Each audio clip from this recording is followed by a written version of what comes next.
What if I told you that the first Secretary of the Treasury manipulated state debt to enrich his allies? That a president sent federal troops against his own citizens for refusing to pay whiskey taxes? And that another founding father secretly coordinated with Supreme Court justices to expand slavery?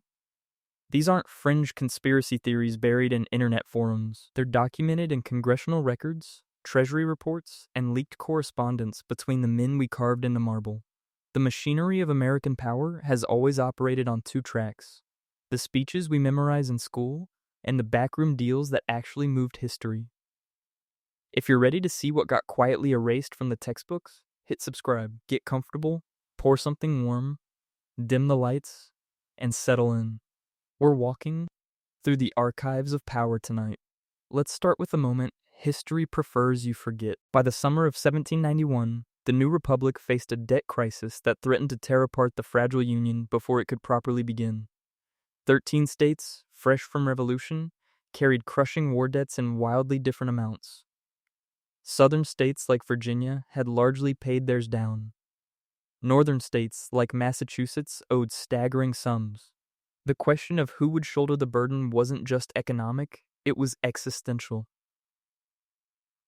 And in the humid Philadelphia air, Alexander Hamilton saw an opportunity that history would sanitize into statesmanship. Hamilton's financial assumption scheme gets taught as brilliant fiscal policy. Treasury records from that summer tell a different story. Hamilton proposed that the federal government assume all state debts, effectively nationalizing the problem. Sounds reasonable until you examine who profited. Speculators, many of them Hamilton's associates and political allies, had been quietly buying up depreciated state debt certificates from desperate war veterans for pennies on the dollar. When Hamilton's plan passed, those certificates suddenly became worth face value, paid by the federal government. The men who'd risked nothing in the war made fortunes. The soldiers who'd bled for independence got whatever they'd accepted from the speculators months earlier. Hamilton knew. He had to have known. His own financial records show he maintained relationships with major security holders throughout the debate. The assumption deal didn't just stabilize the economy, it created America's first political patronage network, binding Northern financial interests to the federal government through profit. It worked exactly as designed. The official history calls it the Compromise of 1790. The documented reality is that Hamilton traded the nation's capital, moving it from New York to a swamp on the Potomac, to secure Southern votes for assumption. Jefferson and Madison got their symbolic capital in the South. Hamilton got his financial revolution. The speculators got rich, and the precedent was set. Public policy could be engineered for private gain, as long as you wrapped it in the language of national necessity. Now we jump forward to a different kind of contradiction. The Louisiana Purchase gets celebrated as visionary expansion. Thomas Jefferson himself had spent years arguing that the Constitution must be interpreted strictly, that federal power must be limited, that any authority not explicitly granted to the government was forbidden. Then in 1803, Napoleon offered to sell a massive territory, and Jefferson's principles evaporated faster than morning mist on the Mississippi. Constitutional scholars have documented this as one of the most brazen acts of executive overreach in early American history. The Constitution said nothing, absolutely nothing, about the president's authority to purchase foreign territory. Jefferson knew this. He admitted it in letters to his advisors. He even drafted a constitutional amendment to retroactively legitimize what he was about to do. Then, he abandoned the amendment and bought Louisiana anyway. The treaty was signed in April 1803. Jefferson sent it to the Senate without the constitutional justification he'd privately acknowledged was necessary. The Senate, hungry for Western expansion, ratified it in October. Nobody wanted to stop and ask whether the president had just invented a power out of thin air. The land was too valuable. The political victory too sweet. It's the kind of contradiction that should have defined Jefferson's legacy. Instead, we remember the purchase and forget the hypocrisy. The man who warned about tyrannical federal power became the president who expanded that power beyond anything the Constitution's authors had imagined. He justified it with necessity. Every president since has learned that lesson. The pattern was already forming. Declare your principles loudly, abandon them quietly when convenient, and trust that history will remember the expansion more than the contradiction. Another presidential transition reveals how power protects itself. John Adams spent his final night in office making appointments. Not a few. 42 federal judges and justices of the peace, all commissioned in the hours before Thomas Jefferson's inauguration. The federal appointment records show the systematic nature of it. Adams signing commissions until past midnight on March 3, 1801. His secretary frantically sealing and delivering them before the new administration could take power. They called them the Midnight Judges, and the name wasn't metaphor. These were literal last-minute appointments designed to pack the judiciary with Federalist loyalists who would serve for life. Adams didn't even pretend it was about merit. It was about control. When you can't win elections, you entrench in the courts. The strategy almost worked. Most of the judges took their positions and served for decades. The Supreme Court case that followed, Marbury v. Madison, established judicial review, giving the courts power to strike down laws. Adams lost the presidency, but his party successfully weaponized the judiciary. The courts became the place where electoral defeats could be reversed, where democracy could be quietly constrained by unelected officials serving lifetime appointments. The Midnight Judges established a template. When you're losing power, don't concede it. Relocate it to institutions the voters can't touch. It's a tactic that transcends party. Every administration since has learned that appointed positions outlast elections. One more founding-era contradiction before we move forward in time. George Washington gets remembered as the father of the country, the general who reluctantly accepted power and gracefully relinquished it. Military deployment orders from 1794 tell a more complicated story. That autumn, western Pennsylvania farmers refused to pay Hamilton's whiskey tax. It was a legitimate grievance. The tax disproportionately hit small frontier distillers, while large eastern producers had exemptions. The farmers protested. Some threatened tax collectors. None of this was particularly unusual for the era. Washington's response was, he federalized over 12,000 militia members and personally led them into western Pennsylvania. Not to defend against foreign invasion, not to suppress a genuine insurrection. To collect a tax.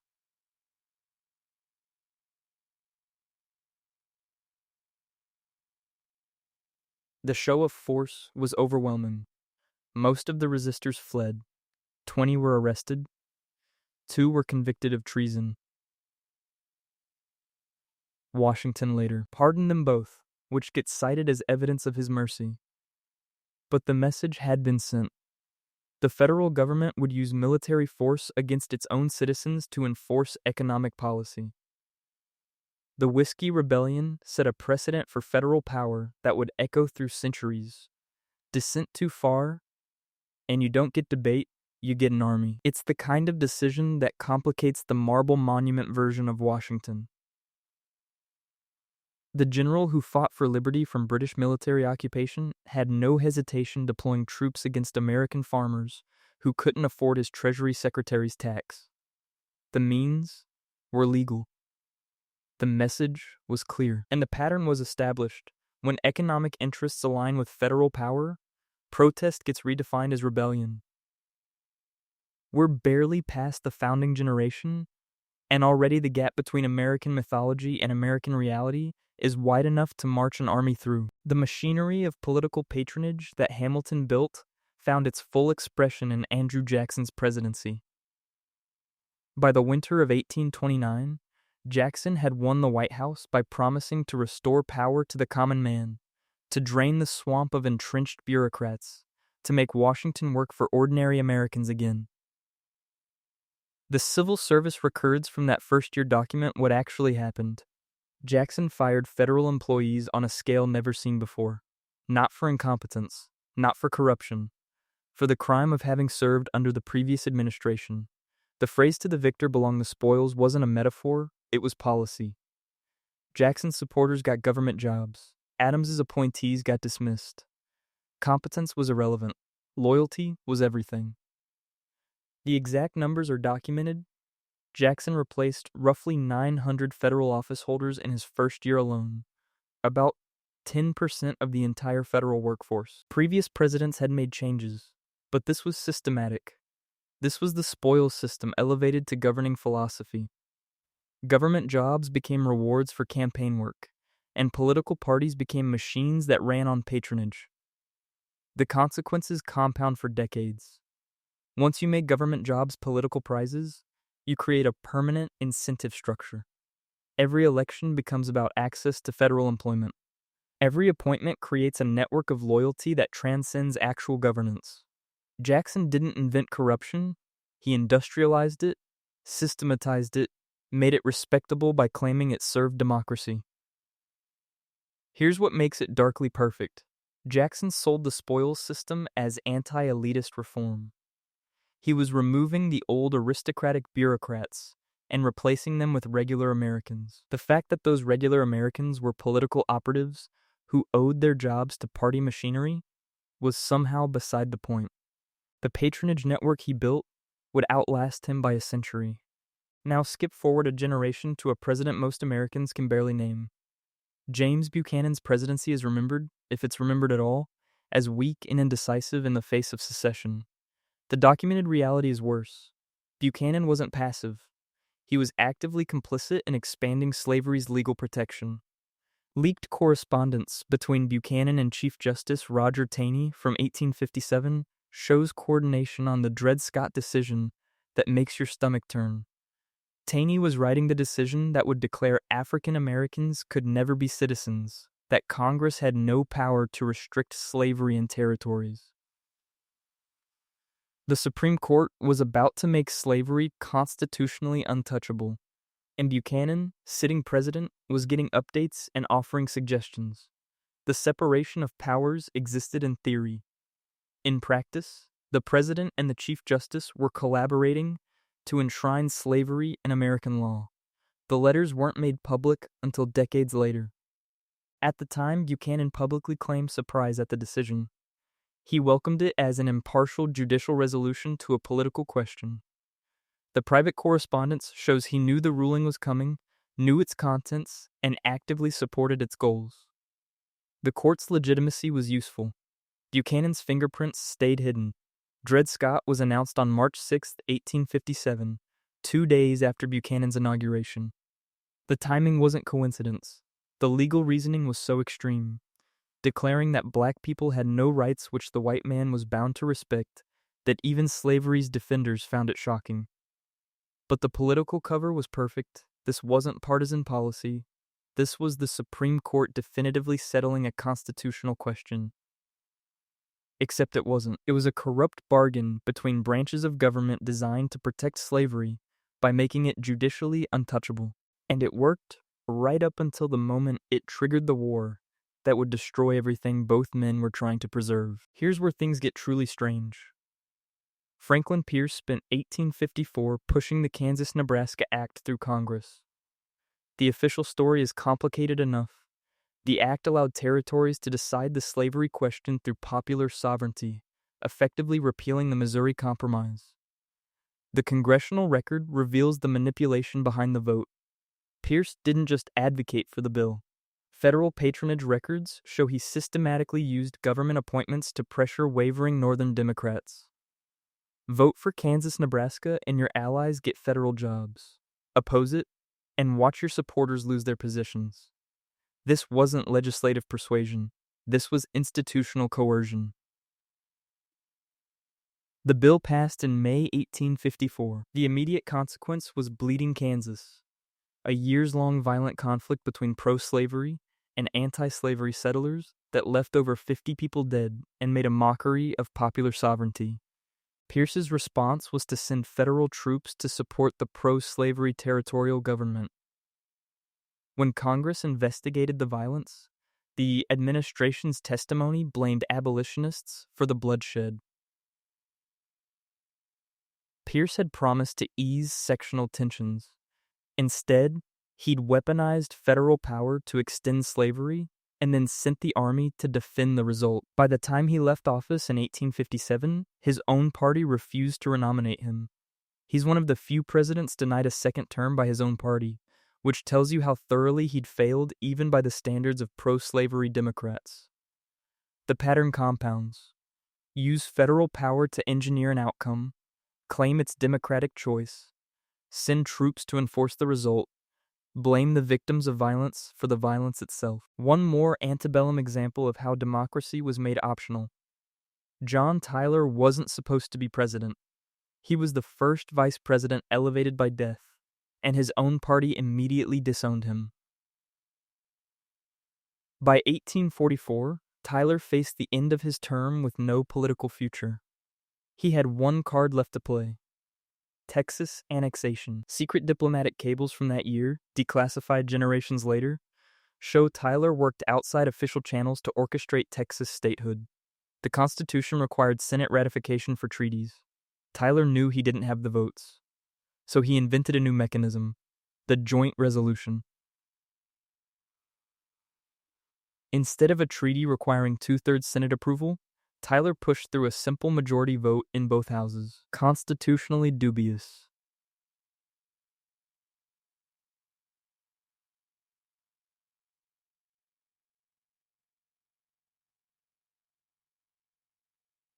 Politically effective.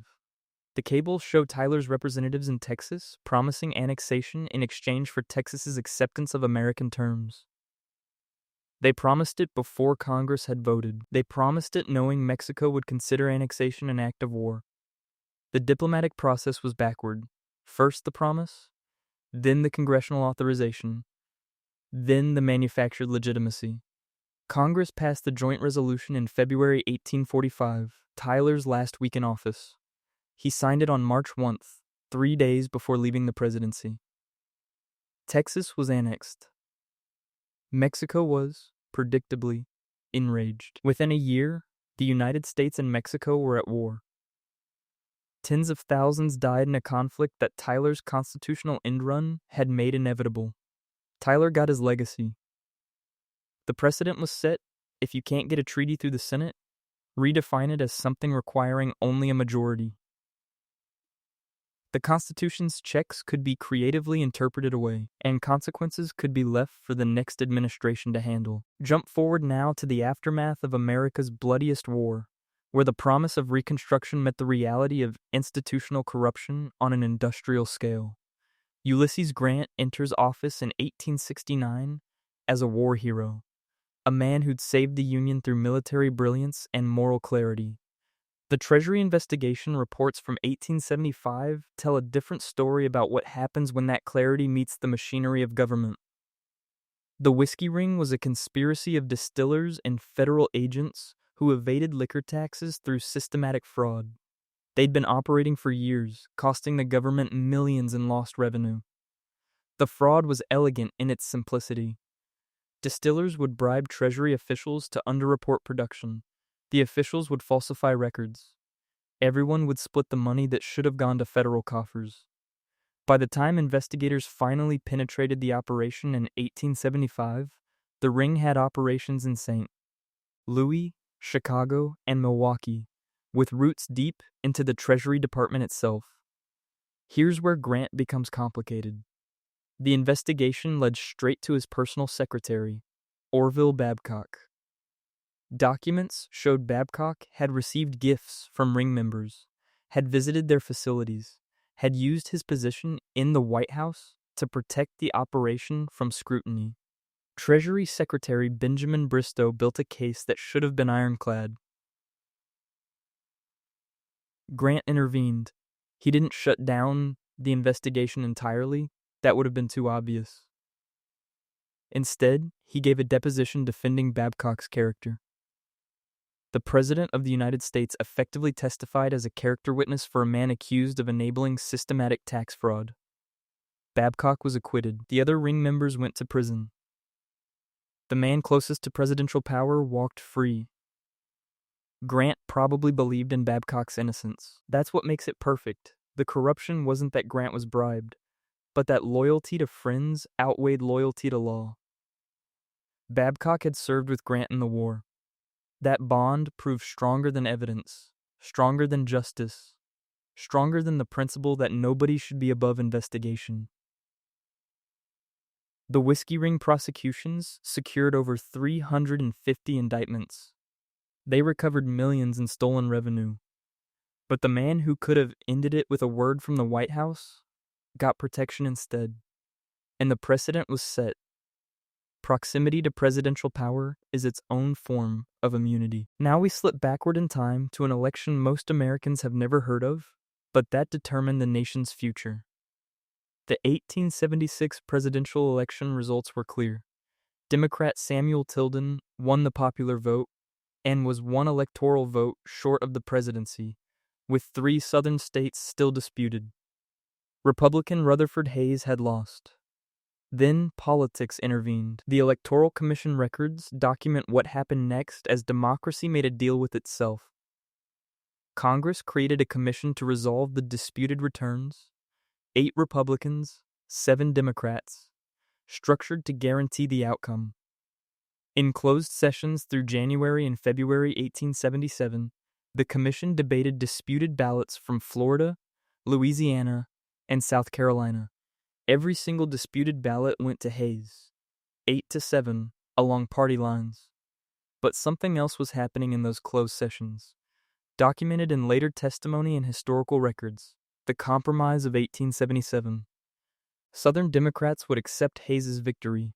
In exchange, Hayes would withdraw federal troops from the South, effectively ending Reconstruction.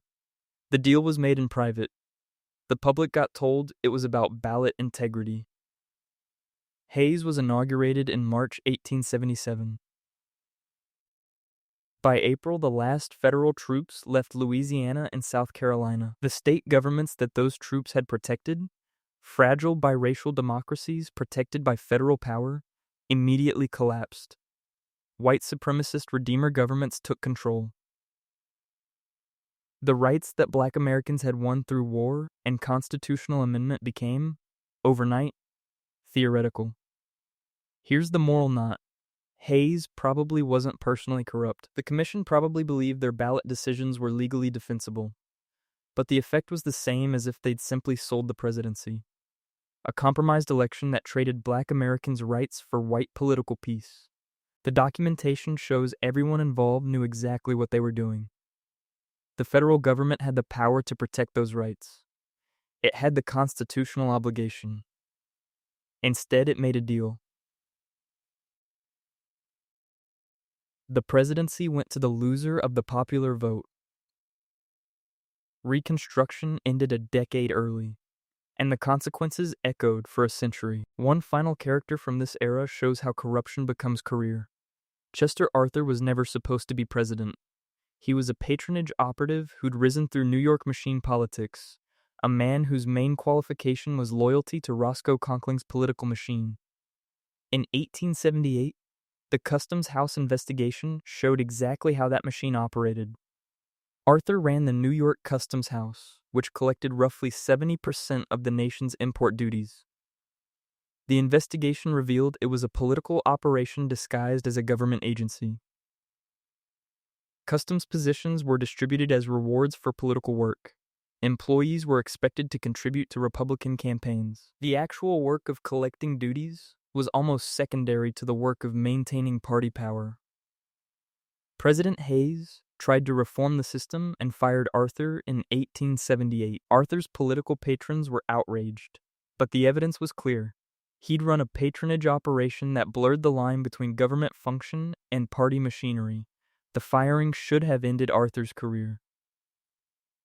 Instead, 2 years later, the Republican Party needed to balance its ticket with a New York machine politician. They nominated Arthur for vice president. When Garfield was assassinated, the man fired for corruption became president. And here's the strange twist. Arthur actually reformed civil service as president, supporting the Pendleton Act that created merit-based federal employment. The machine politician who'd built his career on patronage helped dismantle the system that had made him. It's the kind of contradiction that defines this entire era. The corruption wasn't hidden or unusual. It was so normal that a man fired for running a patronage scheme could become president within 3 years. The scandal was being caught, not the behavior itself. The turn of the century promised reform, but William McKinley's 1896 campaign revealed how completely corporate money had captured American politics. Mark Hanna's fundraising records from that election document something unprecedented: the first systematically corporate-financed presidential campaign. Hanna, a Cleveland industrialist who served as McKinley's campaign manager, essentially invented modern political fundraising by treating corporations as permanent political investors. The numbers are staggering for the era. Hanna raised approximately $3.5 million for McKinley's campaign, roughly $100 million in today's money, almost entirely from major corporations and wealthy industrialists. Standard Oil contributed, banks contributed, railroad companies contributed. They weren't making donations out of civic spirit, they were making investments in favorable policy. Hanna's innovation wasn't just the amount of money, but the systematic assessment structure. His records show he calculated what each industry should contribute based on their stake in the election outcome. Banks were assessed at 0.25% of their capital. Life insurance companies paid based on their assets. It was taxation by another name, except the money went to a political campaign instead of the government, and the return on investment came in the form of federal policy. McKinley won easily. Corporate contributions bought him the most expensive campaign in American history to that point, and the return was immediate: protective tariffs that benefited manufacturers, a gold standard that favored banks, policies that treated labor organizing as criminal conspiracy. The corporations that funded McKinley's campaign got exactly what they'd paid for. Here's what makes it perfect: none of this was illegal. There were no campaign finance laws. Hanna wasn't hiding the corporate money. He was proud of his systematic approach. He'd created a machine that treated democracy as a market where policy could be purchased through campaign contributions. Every election since has operated on the model Hanna built. The presidency wasn't stolen. It was bought systematically with corporate money, and everyone involved thought that was how things should work. Now jump forward to a president who promised something different.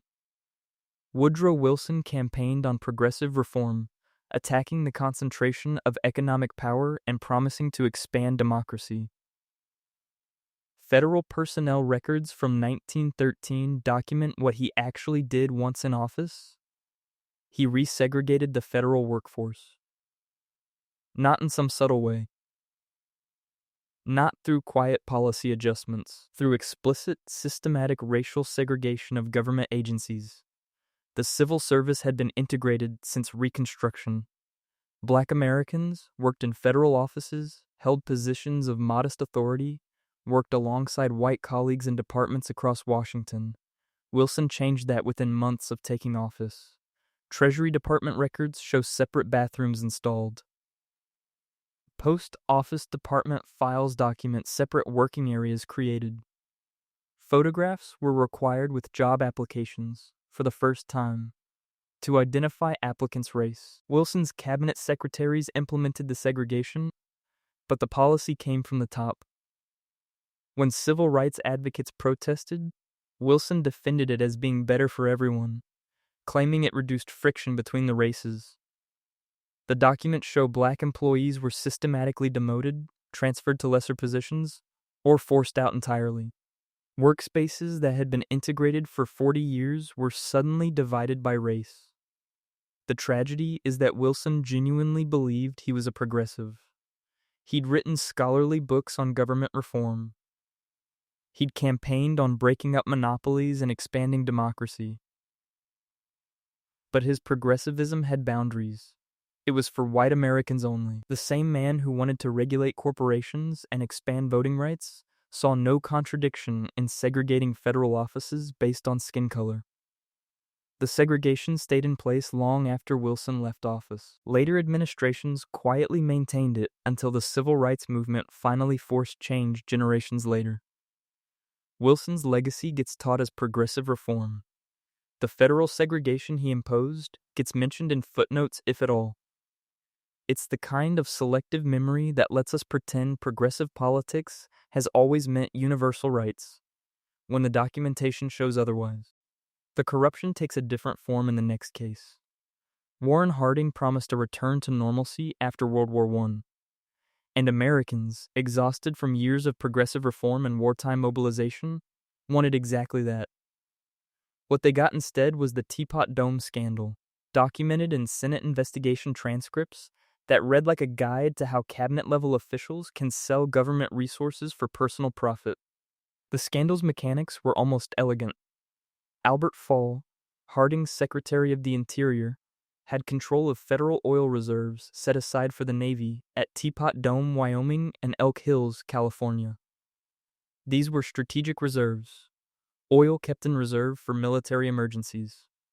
Fall couldn't sell them directly, so he leased them instead. In 1922, Fall secretly leased Teapot Dome to Harry Sinclair's oil company and Elk Hills to Edward Dohany's Pan American Petroleum.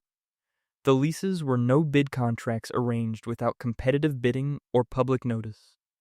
Senate investigators later discovered why. Sinclair had loaned Fall $404,000. Dohany had given him $100,000 in cash, delivered in a black bag to Fall's office. These weren't campaign contributions or legal fees. They were bribes, documented through banking records and testimony. Fall had taken cash payments and immediately transferred public resources to the companies that paid him. The Senate investigation in 1923 and 1924 exposed the entire arrangement. Fall was convicted of accepting bribes in 1929, the first cabinet member ever convicted of a felony committed while in office. But here's the strange part. Harding died in August 1923, just as the scandal was beginning to break. He never faced investigation. He never had to answer questions about what he knew or when he knew it. The scandal that defined his presidency happened after he was dead, which meant he avoided the consequences entirely. Fall went to prison. Sinclair went to prison for contempt of court. Dohany was acquitted despite having admitted to making the payment. And Harding became a historical cautionary tale about corrupt appointees, as if he bore no responsibility for putting Fall in a position to sell off federal resources. The pattern repeats. The scandal reaches just below the presidency, close enough to implicate the administration, but not quite close enough to destroy the president himself. Unless, of course, the president is conveniently dead before the investigation really begins. One more case from this era shows how selective enforcement protected political allies. William Howard Taft ran as Teddy Roosevelt's chosen successor, promising to continue Roosevelt's trust-busting campaign against corporate monopolies. Antitrust case records from 1911 show Taft actually filed more antitrust suits than Roosevelt had. The numbers look impressive, until you examine which trusts got prosecuted and which ones didn't. The documentation shows a pattern. Taft's Justice Department aggressively pursued trusts connected to Democratic donors while showing remarkable restraint toward corporations with Republican ties. Standard Oil got broken up. American Tobacco got broken up.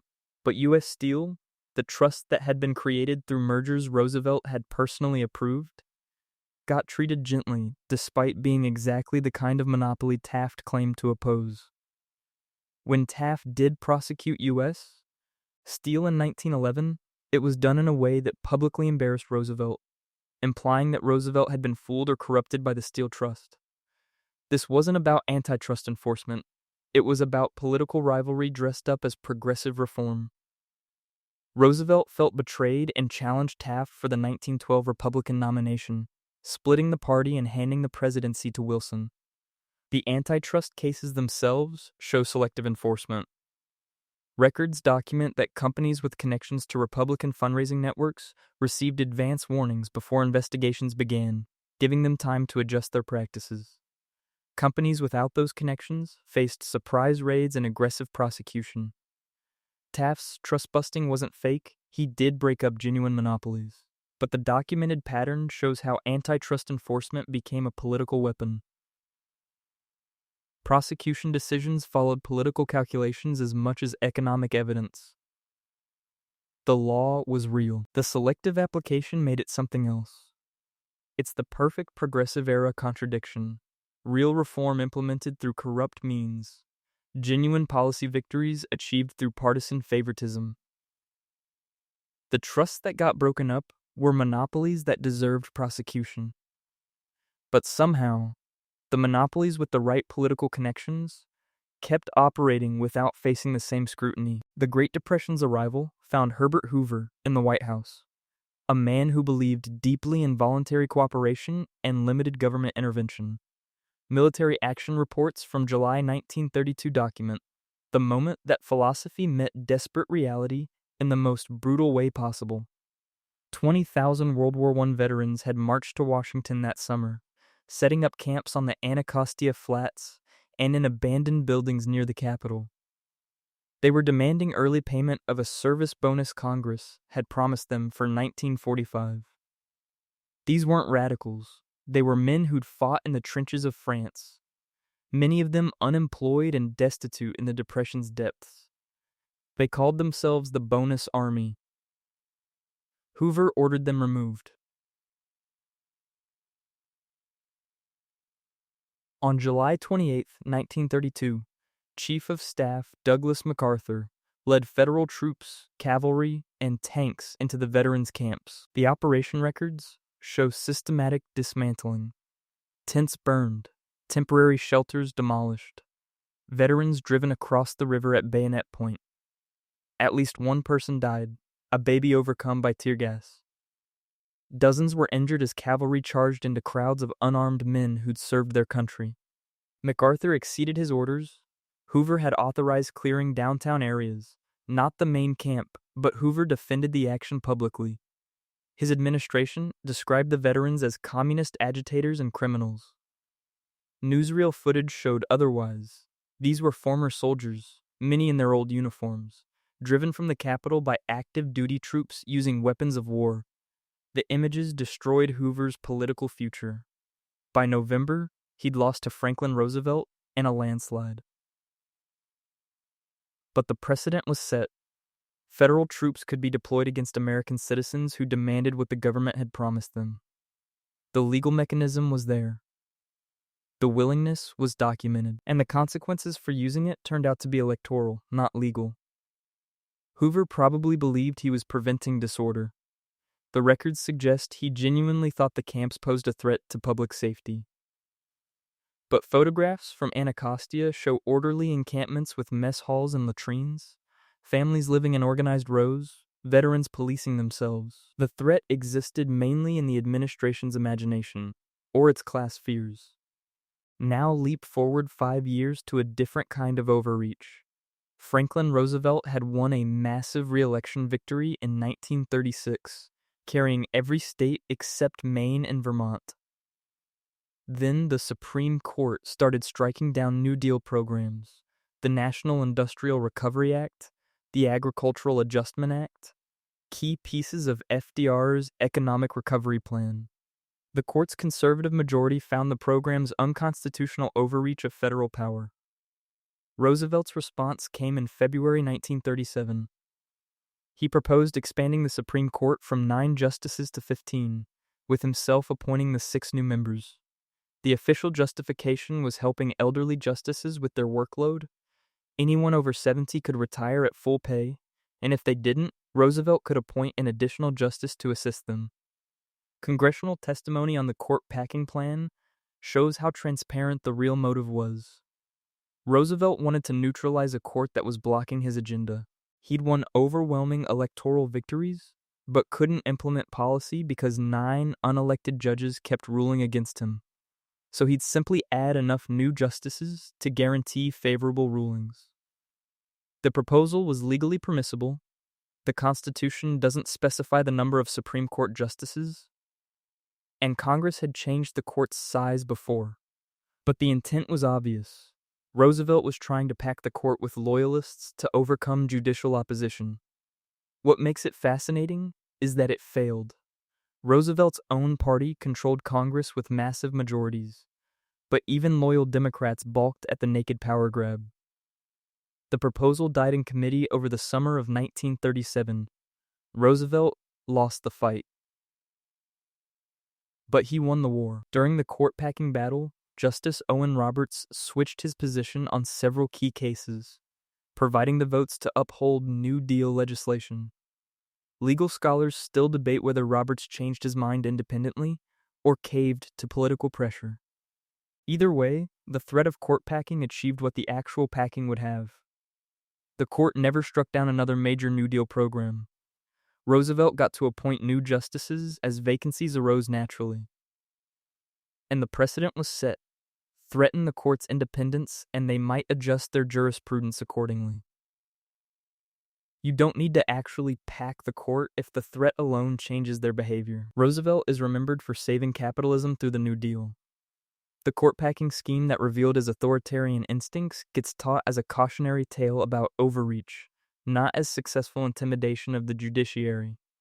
Another Roosevelt decision reveals how wartime powers erased constitutional limits. By 1947, Harry Truman was dealing with the Cold War's beginning and domestic fears about communist infiltration. Executive Order 9835, signed in March of that year, created federal employee loyalty boards that would investigate government workers' political associations and beliefs. The program's documentation shows how easily civil liberties vanished when packaged as national security. The loyalty boards could investigate any federal employee based on anonymous accusations. No confrontation of accusers. No presentation of specific evidence. Just closed hearings where government workers had to defend their patriotism based on accusations they weren't allowed to see or challenge. Membership in certain organizations became grounds for dismissal. Not criminal organizations, political groups, labor unions, civil rights organizations that appeared on the Attorney General's list of totalitarian, fascist, communist, or subversive groups. The list itself was created without hearings or due process. Organizations appeared on it based on J. Edgar Hoover's say-so. Over the next 7 years, more than 5 million federal employees underwent loyalty screenings. Thousands lost their jobs. The documentation shows many were dismissed not for espionage or sabotage, but for having attended a meeting 20 years earlier, for having a relative in the Communist Party, for subscribing to the wrong magazines. Truman probably believed the program was necessary. Soviet espionage was real. The Rosenberg case and Venona decrypts later confirmed Soviet spies had penetrated U.S. institutions. But the loyalty program didn't catch spies. It destroyed the careers of school teachers, clerks, and engineers whose only crime was political associations protected by the First Amendment. The program set a template that McCarthyism would follow. Accusation without evidence, guilt by association, political purges disguised as security measures.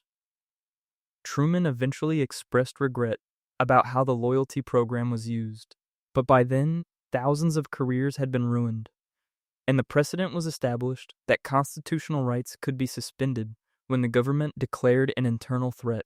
One final case from this era shows presidential power without boundaries. Dwight Eisenhower took office in January 1953, promising peace and normalcy after years of war and political turmoil. By August, he'd authorized a coup against a democratically elected foreign government. The declassified CIA documents on Operation Ajax, kept secret for decades, show exactly how it worked and why. Iran's Prime Minister Mohammad Mossadegh had nationalized the Anglo-Iranian Oil Company in 1951, arguing that Iran's oil should benefit Iranians rather than British shareholders. Britain was outraged, but couldn't reverse the decision through diplomatic pressure. So British intelligence convinced the CIA that Mossadegh was moving Iran towards Soviet influence. The CIA operation documents from 1953 show the mechanics. Bribing Iranian military officers, paying protesters to stage demonstrations, using planted newspaper stories to turn public opinion against Mossadegh. The coup succeeded in August 1953. Mossadegh was arrested. The Shah, previously a constitutional monarch with limited power, became an authoritarian ruler completely dependent on American support. Eisenhower authorized all of it, not through congressional oversight, not through public debate, through classified orders to the CIA. The documents show he was regularly briefed on the operation's progress. He knew the plan. He approved it, and when it succeeded, the operation remained classified for over 50 years. The immediate payoff was oil access. American companies got a stake in Iranian oil production that British companies had previously monopolized. The long-term consequence was the 1979 Iranian Revolution, when Iranians overthrew the Shah the U.S. had installed and supported for 25 years. The revolution's leaders specifically cited the 1953 coup as justification for their hatred of American interference.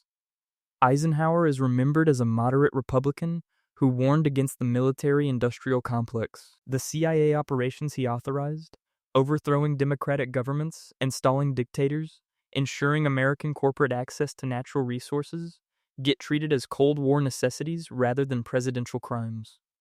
The pattern is consistent: wrap presidential overreach in national security justification, classify the evidence, and wait for historians to debate it generations later, when the consequences can no longer be avoided.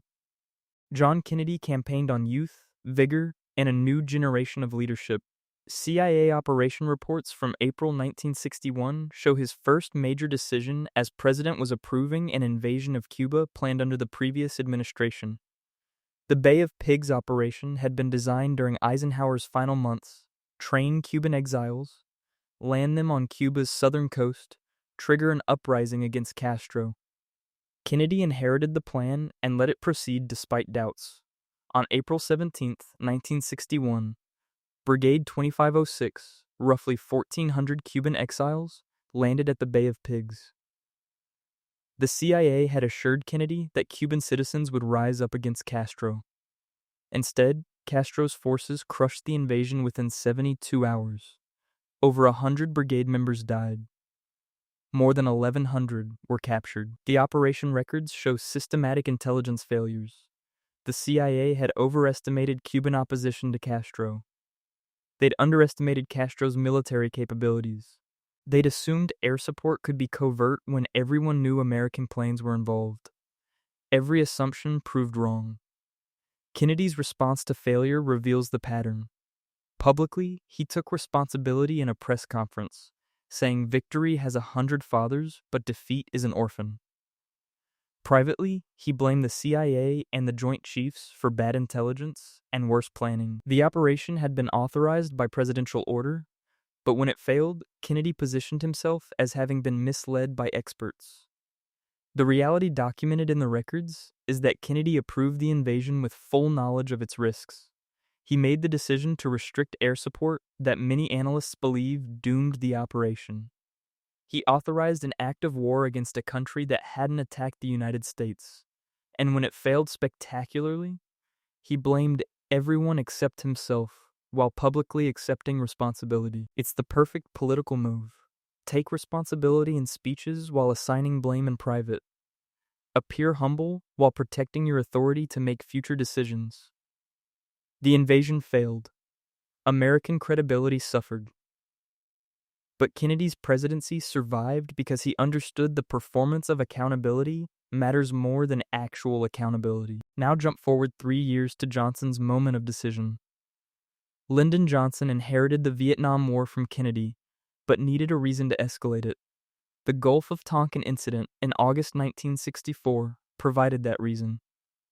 North Vietnamese patrol boats allegedly attacked the US Maddox in international waters on August 2, then allegedly attacked again on August 4. Johnson asked Congress for authority to respond with military force. The NSA documents declassified in 2005 tell a different story. The first attack on August 2 probably happened. The Maddox was conducting electronic espionage near North Vietnamese waters, while South Vietnamese forces raided nearby islands. North Vietnam had reason to believe the Maddox was coordinating the raids and responded. The second attack on August 4 never happened. NSA signals intelligence shows the Maddox's crew misinterpreted radar contacts and sonar readings. They thought they were under attack in rough seas at night and reported enemy torpedoes. Later analysis showed they'd been firing at false targets. No North Vietnamese boats were present. Johnson knew the second attack was questionable. The declassified records show he received reports within hours suggesting the attack hadn't occurred. Defense Secretary McNamara knew. The military commanders knew, but Johnson went to Congress anyway, requesting authority to use military force based on an attack that hadn't happened. Congress passed the Gulf of Tonkin Resolution on August 7th, giving Johnson authority to use military force in Southeast Asia without a formal declaration of war. The vote was nearly unanimous. Only 2 senators opposed it. They'd been told American ships had been attacked in international waters. The attack was fiction. Johnson used the resolution to escalate the war from advisory missions to full combat operations. Over the next 4 years, hundreds of thousands of American troops deployed to Vietnam. Tens of thousands died fighting a war begun with a lie about an attack that never occurred. The documents were classified for over 40 years. By the time Americans learned the truth, the war was ancient history and Johnson was dead. The lie had launched the war. The truth came too late to matter. The next president made lying an art form. Richard Nixon's involvement in Watergate is well known, but the White House tapes reveal something worse than the break-in itself. They show a president who believed he was above the law and that presidential power included the authority to commit crimes. The break-in at Democratic National Committee headquarters happened in June 1972. By August, Nixon was recorded discussing how to use the CIA to block the FBI's investigation. The tapes capture him directing aides to have the CIA tell the FBI that investigating Watergate would expose national security secrets. It was completely false. Watergate had nothing to do with national security. But Nixon was willing to use the CIA as a shield against criminal investigation. The tapes from March 1973 show Nixon discussing hush money for the burglars, over $1 million to keep them from testifying. He's calculating how to raise the money, who should deliver it, how to maintain plausible deniability. This isn't a president considering whether to obstruct justice.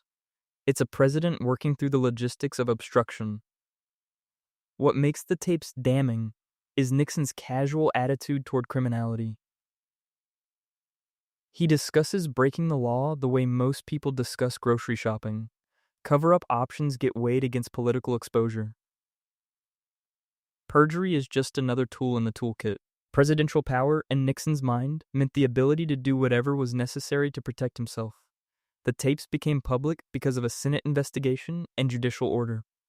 Nixon fought their release all the way to the Supreme Court and lost. In July 1974, the court ruled unanimously that Nixon had to turn over the tapes. In August, facing certain impeachment, he resigned, the only president ever forced from office. But here's what the tapes really show. Nixon wasn't an aberration. He was simply less skilled at hiding the corrupt exercise of power that previous presidents had managed to keep off record. The tapes document what others had done without leaving evidence. Using federal agencies for political purposes, obstructing investigations, treating the law as optional when it threatened power. Nixon's crime was getting caught on tape, not doing things other presidents hadn't done. One final act from this era completes the pattern. Gerald Ford became president on August 9, 1974, after Nixon's resignation. He promised to heal the nation, to restore trust in government, to move beyond Watergate. On September 8, less than a month later, he pardoned Nixon for all crimes he might have committed as president. The press conference transcripts and legal analysis suggest the pardon was prearranged. Ford claimed he needed to move the country forward, that a criminal trial of Nixon would be too divisive. But the timing raises obvious questions. Did Nixon resign with assurance he'd be pardoned? Was the pardon the price of his resignation? Ford later testified before Congress that no deal had been made. Nixon's chief of staff, Alexander Haig, had approached Ford before Nixon's resignation, floating the possibility of a pardon. Ford claimed he made no commitments, but within 30 days of taking office, Ford granted a full pardon covering all potential federal crimes from Nixon's entire presidency. The pardon was absolute and sweeping. It didn't require Nixon to admit guilt or even acknowledge wrongdoing. It prevented any criminal investigation or prosecution. Whatever crimes Nixon committed, and the evidence suggested obstruction of justice, conspiracy, abuse of power, would never be prosecuted. Ford's approval rating dropped 21 points overnight. He probably lost the 1976 election because of the pardon. But Nixon walked free, never charged with any crime despite mountains of evidence. The message was clear: commit crimes as president, resign before you're removed, and your successor will protect you from prosecution. Presidential immunity isn't just a legal theory, it's a political practice maintained across administrations. The office protects itself by protecting its former occupants. Ford called it healing. The documented effect was establishing that presidents are above criminal prosecution, that accountability ends at the office door, that resignation is sufficient penalty for using presidential power for criminal ends. You've followed us through centuries of hidden deals and public lies. If something here surprised you, drop a comment. What's the scandal that stuck with you most? Ronald Reagan campaigned on restoring American strength and moral clarity, but declassified documents from 1986 show his administration running an illegal war funded by illegal arms sales. The Tower Commission report from 1987 lays out the mechanics of Iran-Contra with devastating clarity. National Security Council staff sold weapons to Iran, a declared enemy and state sponsor of terrorism, then diverted the profits to fund Contra rebels in Nicaragua despite Congress explicitly prohibiting such funding. The operations architecture was compartmentalized enough to provide plausible deniability. Lieutenant Colonel Oliver North ran the day-to-day operations from the White House basement. National Security Advisor John Poindexter supervised. CIA Director William Casey provided intelligence support, and Reagan gave speeches about never negotiating with terrorists while his staff sold them missiles. The documentation shows the first weapons shipment went to Iran in August 1985. By then, Congress had passed the Boland Amendment prohibiting military aid to the Contras. Reagan's staff found a workaround: sell weapons to Iran at inflated prices, deposit the profits in Swiss bank accounts, use that money to buy weapons for the Contras. No congressional appropriation, no oversight, no legal authority. When the operation became public in November 1986, Reagan denied knowledge. Then he admitted knowledge, but claimed he'd been misled about the details. Then he appointed the Tower Commission to investigate his own administration. The commission found that Reagan had approved the arms sales, but couldn't determine whether he'd known about the diversion of funds to the Contras. The pattern is familiar by now. Presidential operations that violate law get structured to protect the president from knowledge. North and Poindexter took the fall. North was convicted on 3 felony counts, Poindexter on 5. Both convictions were later overturned on technicalities. Reagan left office with his popularity intact, claiming he'd been let down by subordinates who exceeded their authority. But the Tower Commission documents show Reagan signed a finding in January 1986, retroactively authorizing the arms sales. He knew. His signature is on the document. The question of whether he knew about the Contra funding becomes irrelevant. He'd already authorized illegal arms sales to a terrorist state. The diversion of profits was just an additional crime layered on top of the first one. 14 administration officials were indicted. 11 were convicted or pleaded guilty. Most were pardoned by Reagan's successor before serving any time. The illegal war continued. The arms sales enriched arms dealers and funded a proxy army. And the lesson was clear. Violate law through compartmentalized operations, claim ignorance when exposed, let subordinates take convictions that will be overturned or pardoned. Now we shift to a different kind of manipulation. George H.W. Bush needed a reason to send troops to liberate Kuwait after Iraq's invasion in August 1990. Congressional testimony from Ambassador April Glaspie, released years later, reveals how that justification was carefully constructed through diplomatic signals that Iraq misread, or was meant to misread. Glaspie met with Saddam Hussein on July 25, 1990, a week before Iraq invaded Kuwait.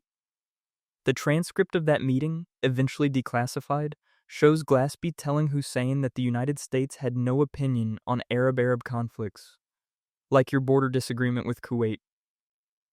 She explicitly stated that Secretary of State James Baker had directed her to emphasize that America's friendship with Iraq was essential. Hussein apparently interpreted this as a green light.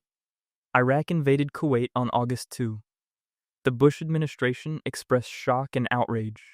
Glaspie was immediately recalled to Washington and silenced. When she finally testified before the Senate Foreign Relations Committee in 1991, she claimed her comments had been taken out of context, that she'd warned Hussein that the U.S. opposed the use of force. But the transcript contradicts her testimony. The diplomatic record shows the U.S. gave Iraq every reason to believe that Kuwait was outside American security interests. Whether this was intentional, a trap to justify military action, or genuine diplomatic incompetence remains disputed.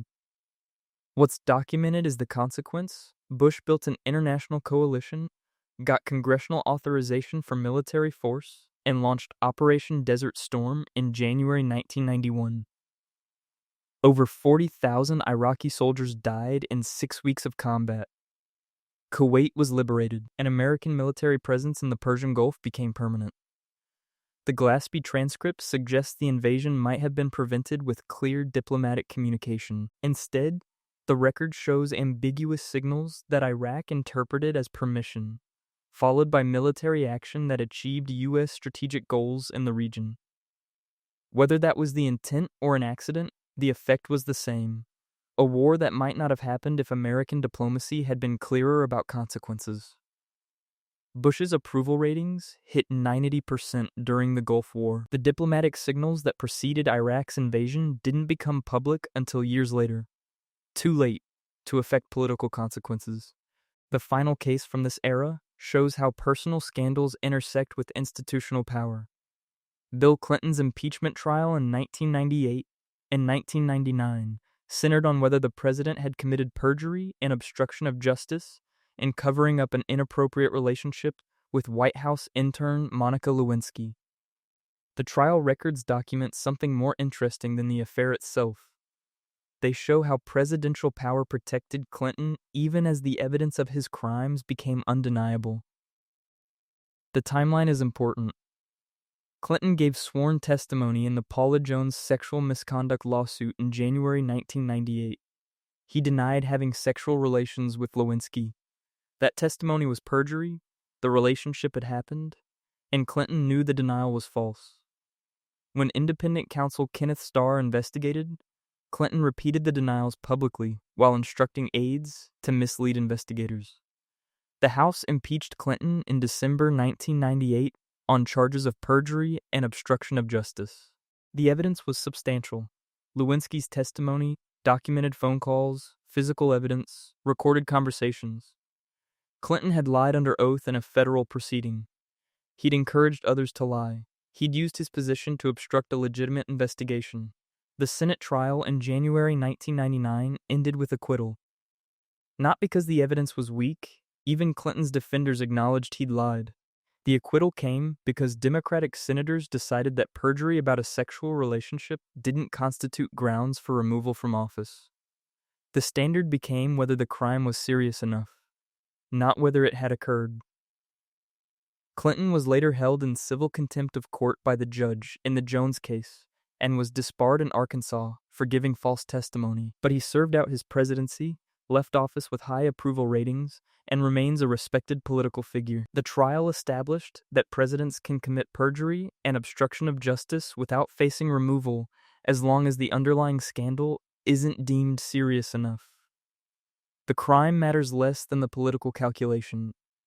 And Clinton's post-presidency rehabilitation showed that even proven perjury and disbarment don't permanently damage a political career if the public decides to forgive it. The institutional message was clear. Presidential power includes substantial immunity from criminal consequences, even when the crimes are documented and admitted. The pattern intensifies as we enter the 21st century, where the justifications for war become even more brazen. George W. Bush needed a reason to invade Iraq. By 2002, the administration had settled on weapons of mass destruction as that reason. The Senate Intelligence Committee report from 2008, released after the war had killed thousands of Americans and hundreds of thousands of Iraqis, documents how systematically the intelligence was manipulated. The administration's case rested on several claims. Iraq possessed chemical and biological weapons. Iraq was reconstituting its nuclear program. Iraq had ties to Al-Qaeda. Intelligence analysts at the CIA and State Department questioned all of these claims. Their doubts were excluded from presidential briefings. The famous aluminum tubes that supposedly proved nuclear weapons development were debunked by Energy Department experts. The tubes were the wrong specification for centrifuges. The claim appeared in Bush's 2003 State of the Union address anyway. The yellowcake uranium from Niger was based on forged documents that the CIA knew were fake. Bush cited it anyway. Secretary of State Colin Powell's February 2003 presentation to the United Nations was supposed to provide definitive proof. Intelligence analysts later testified they'd warned that much of Powell's evidence was unreliable. Powell presented it as fact anyway, including satellite photos of weapons facilities that turned out to be nothing, and testimony from sources that intelligence analysts had flagged as fabricators. The invasion began in March 2003.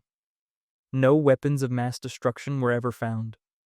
The Senate Intelligence Committee concluded in 2008 that the administration's statements were not supported by intelligence, and were often contradicted by available intelligence. Bush and his advisors had claimed certainty about threats that intelligence analysts had called questionable. Over 4,000 American troops died in Iraq. Estimates of Iraqi civilian deaths range from hundreds of thousands to over 1 million. The war cost over $2 trillion, and it was launched based on intelligence that had been selectively presented, stripped of caveats, and in some cases, simply fabricated.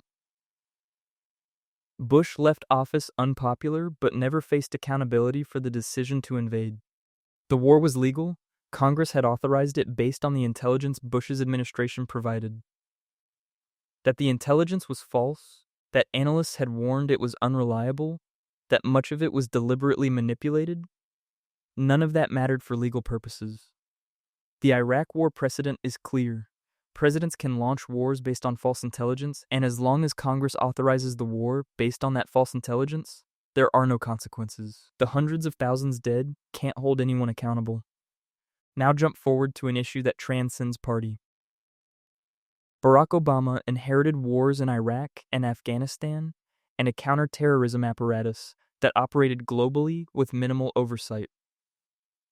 Leaked classified memos from 2011 reveal the existence of a targeted killing program that expanded presidential power into areas that should have required judicial process. The drone program wasn't secret. Everyone knew the U.S. was conducting strikes against terrorist targets. What the leaked memos revealed was that American citizens were on the target list. Anwar al-Awlaki, an American-born cleric living in Yemen, was placed on a kill list and targeted for assassination without trial, without charges, without judicial review. Al-Awlaki was killed by a drone strike in September 2011. 2 weeks later, another strike killed his 16-year-old son, also an American citizen, in a separate attack. The administration's legal justification, partially revealed in leaked Justice Department memos, argued that the president has inherent authority to kill American citizens abroad if they pose an imminent threat, if capture is infeasible, and if the operation follows principles of war. The memos essentially said the president can be judge, jury, and executioner for American citizens, as long as the president's advisors agree the person poses a threat and capture would be too difficult. No court review. No presentation of evidence. No trial. Just a secret determination followed by a missile strike. Al-Awlaki may well have been involved in terrorist planning. That's not the question. The question is whether any president should have the power to order the execution of American citizens without judicial process. The Constitution's Fifth Amendment explicitly requires due process before depriving anyone of life, liberty, or property. The leaked memos argued that internal executive branch deliberation constituted due process. Obama defended the program in general terms while refusing to confirm specific strikes. He argued that drone strikes were more precise than conventional military operations, that they saved American lives, that they were legal under the authorization for use of military force passed after September 11. The program continued throughout his presidency. The full scope remains classified. The precedent is now established. Presidents can maintain kill lists that include American citizens and order their execution based on secret determinations that never face judicial review. One more recent case shows the pattern continuing. Donald Trump's phone call with Ukrainian President Volodymyr Zelensky in July 2019 was supposed to be a routine diplomatic contact. The impeachment inquiry transcripts reveal it was Trump leveraging military aid to pressure a foreign government to investigate a political rival.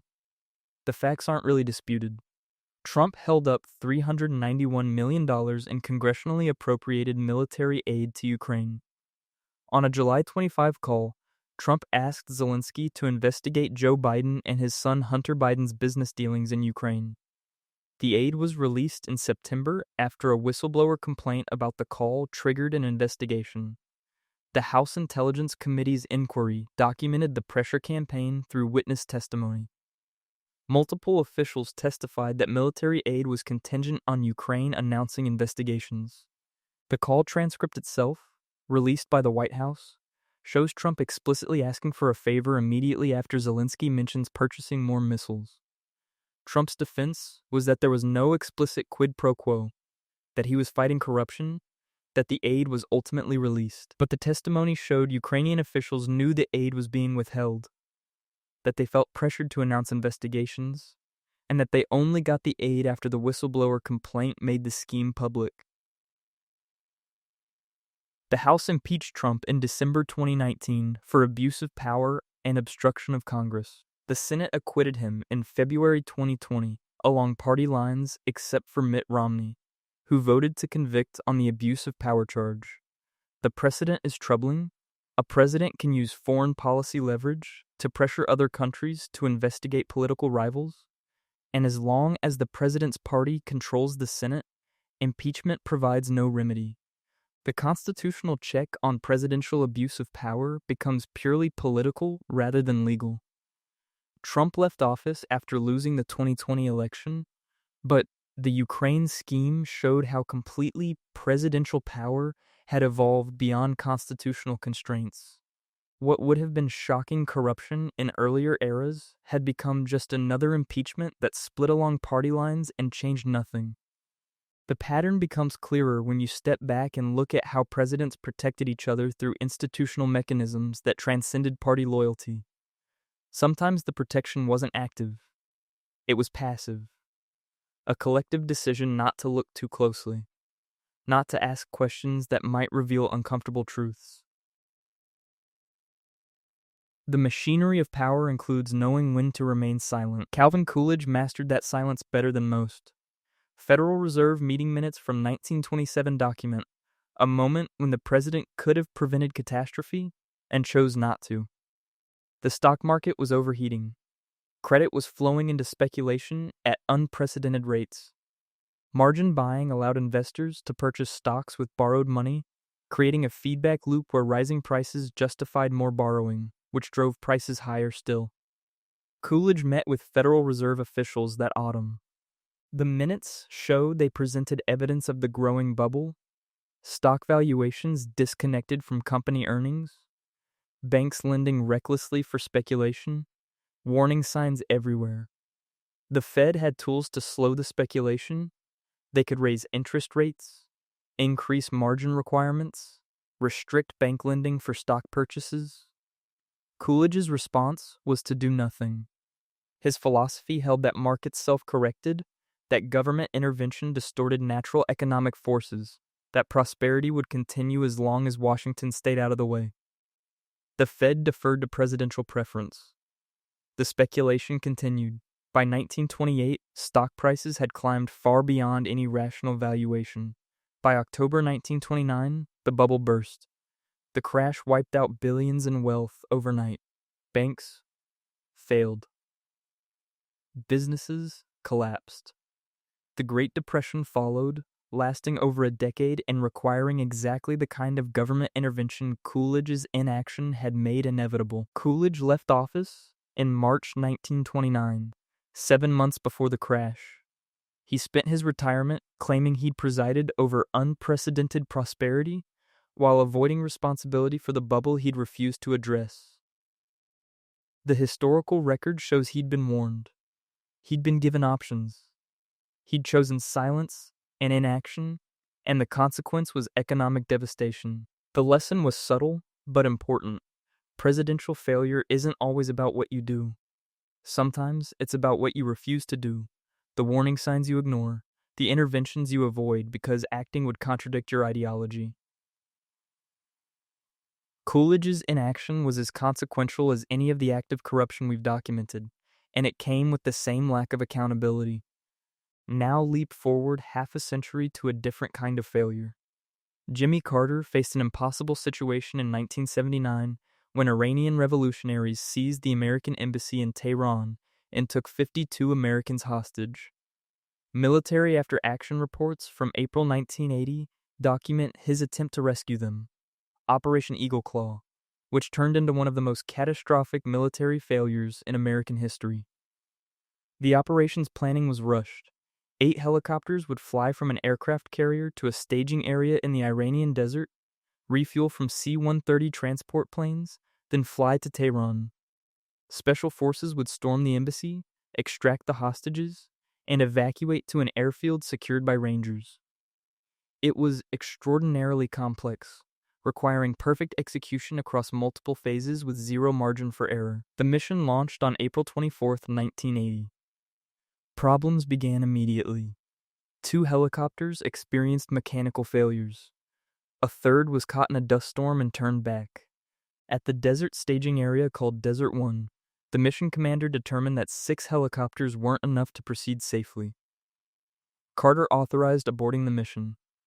During the withdrawal, one of the remaining helicopters collided with a C-130 transport plane. Both aircraft erupted in flames. 8 American service members died. The remaining forces abandoned the burning aircraft and additional helicopters at Desert 1, leaving them for Iranian forces to find and display as propaganda. Carter announced the mission's failure on national television. The hostages remained captive. The burned helicopter wreckage became a symbol of American impotence.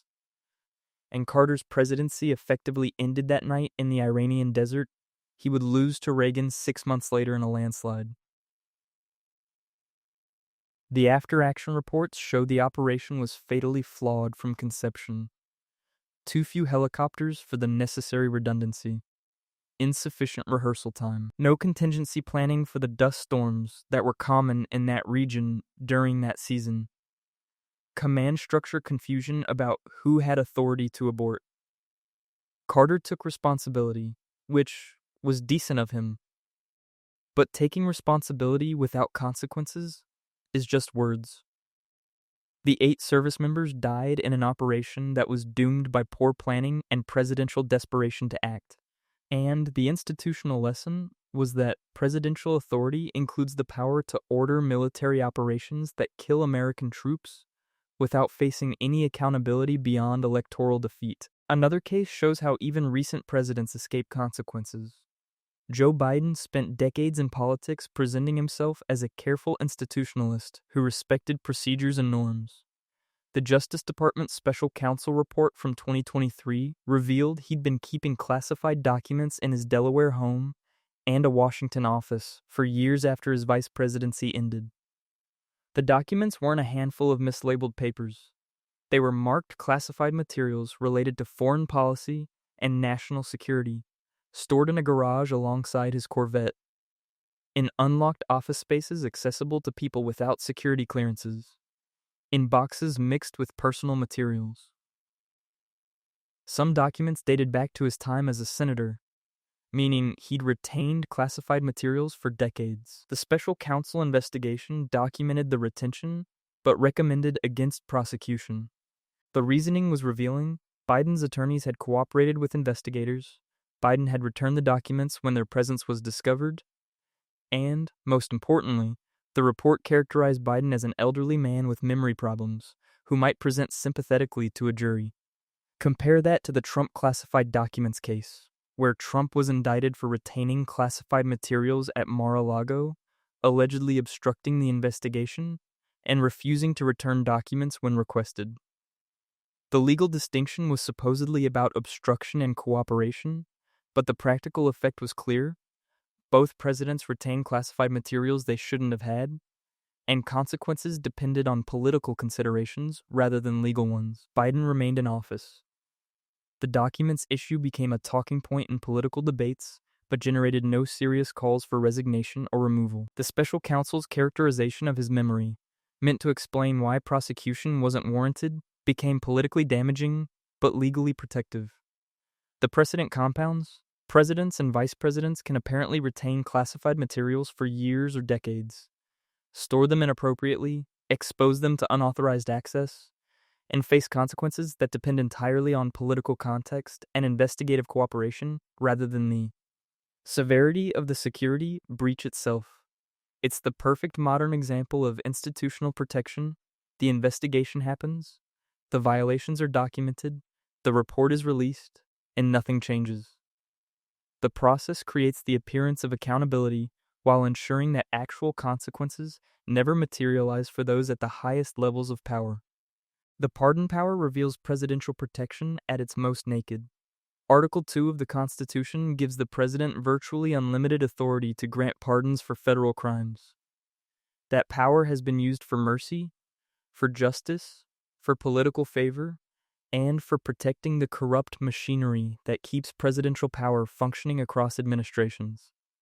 Presidential pardon records from the National Archives show a recurring pattern across 2 centuries. The power gets used most aggressively to protect political allies, reward loyalists, and ensure that scandals don't fully unravel. When investigations get too close to power, pardons end them. When convictions threaten to expose broader corruption, pardons silence the convicted before they talk. The pattern starts early and never really changes. Each administration uses the power differently, but the effect is the same. Accountability stops at the point where it might threaten the institution of the presidency itself. We've already seen Grant protecting whiskey ring conspirators in 1875. Return to that moment to understand the mechanics. The Treasury investigation had built cases against dozens of distillers and officials who'd defrauded the government of millions in tax revenue. They were convicted. They were sentenced. Then Grant quietly pardoned several of them, including men whose testimony transcripts directly implicated his personal secretary. The pardons weren't announced with fanfare. They were processed through normal channels and released in small batches, each one erasing a conviction that might have led to further investigation. Grant's defenders argued he believed in the men's innocence or rehabilitation. The timing of the pardons, coming as investigators pressed for testimony about White House involvement, suggests a different motive.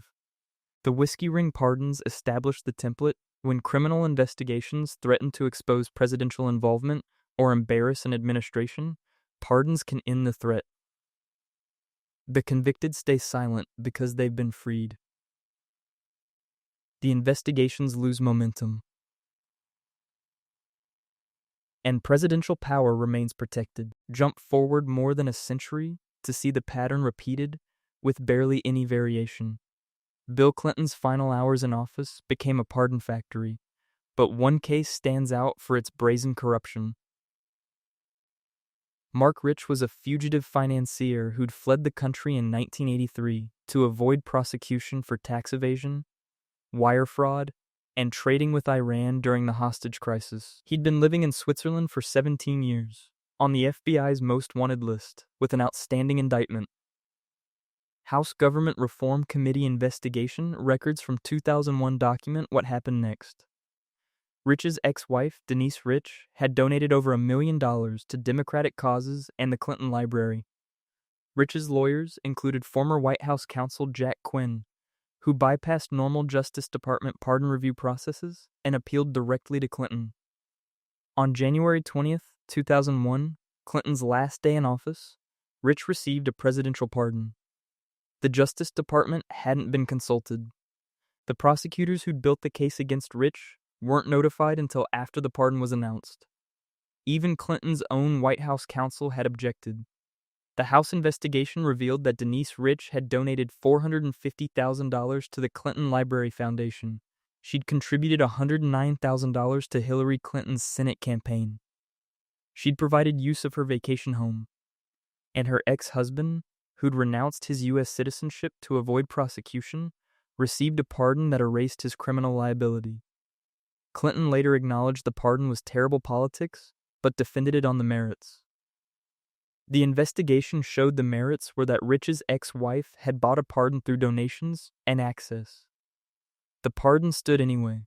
Once granted, presidential pardons can't be revoked. The Mark Rich pardon demonstrated that presidential pardon power extends even to fugitives who fled the country, renounced citizenship, and never cooperated with justice. As long as you have enough money and access to donate to the right causes, even the most obvious corruption can be erased on a president's last day in office. Now jump forward to the most recent extension of this power. Donald Trump's pardons of January 6th participants in 2025 took presidential pardon power to its logical endpoint. Executive clemency records show Trump pardoned or commuted sentences for over 1,500 people convicted of crimes related to the January 6th, 2021 attack on the Capitol, the violent attempt to prevent Congress from certifying his election defeat. The pardons included people convicted of assaulting police officers, destroying government property, and obstructing congressional proceedings. Some had pleaded guilty. Some had been convicted at trial. Federal judges had sentenced them after reviewing evidence and hearing testimony. Trump erased all of it with a stroke of the pen. The justification was that the prosecutions had been politically motivated, that the defendants were political prisoners, that the events of January 6th had been mischaracterized by hostile media. But the court records document what actually happened. A violent mob breaking into the Capitol, fighting with police, threatening members of Congress, attempting to prevent the constitutional process of certifying electoral votes. The pardons sent a message that's hard to misread. Attack the Capitol to keep the president in power, and you'll eventually be pardoned if that president returns to office. Federal crimes committed in service of presidential ambition become pardonable offenses. Violent obstruction of democratic processes gets redefined as political protest worthy of clemency. Trump had already pardoned allies like Roger Stone and Paul Manafort, convicted of crimes related to investigations into Trump's conduct. He'd pardoned Blackwater contractors convicted of killing Iraqi civilians. He'd pardoned former Arizona Sheriff Joe Arpaio, convicted of criminal contempt for defying a court order to stop racially profiling Hispanic drivers. But the January 6th pardons were different. They weren't about protecting allies or signaling loyalty to supporters. They were about erasing accountability for an attack on democratic institutions carried out in the president's name.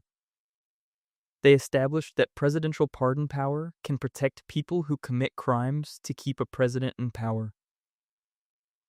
The pardon power has no constitutional limits beyond applying only to federal crimes. Presidents can pardon anyone, for any reason, at any time.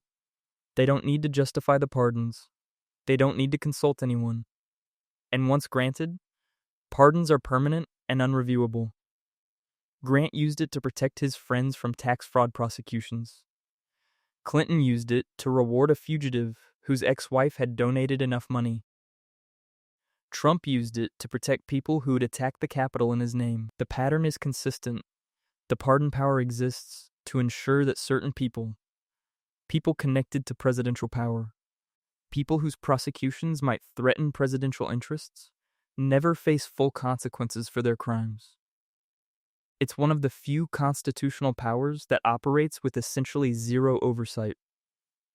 And every president learns to use it, usually in the final days of their term when political consequences are minimal and the desire to protect allies is strongest. The machinery of power protects itself through clemency that erases accountability before it can threaten the institution. But sometimes accountability appears to happen. Sometimes the system seems to work, investigations proceed, officials get sanctioned, and justice appears to be done. Look closer and you'll see something else.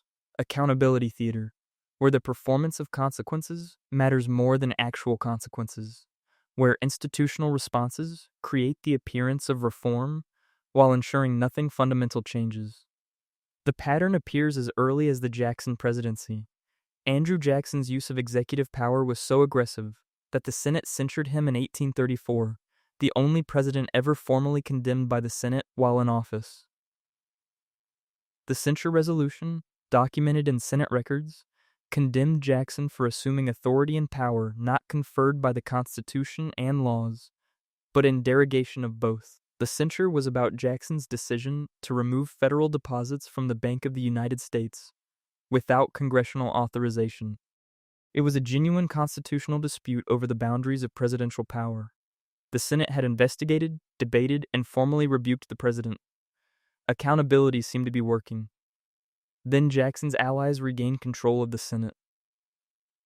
In 1837, they passed a resolution expunging the censure from the official record, not reversing it, not debating its merits, and deciding it was wrong, expunging it, physically removing the pages from the Senate journal, drawing black lines through the text, writing expunged by order of the Senate across it.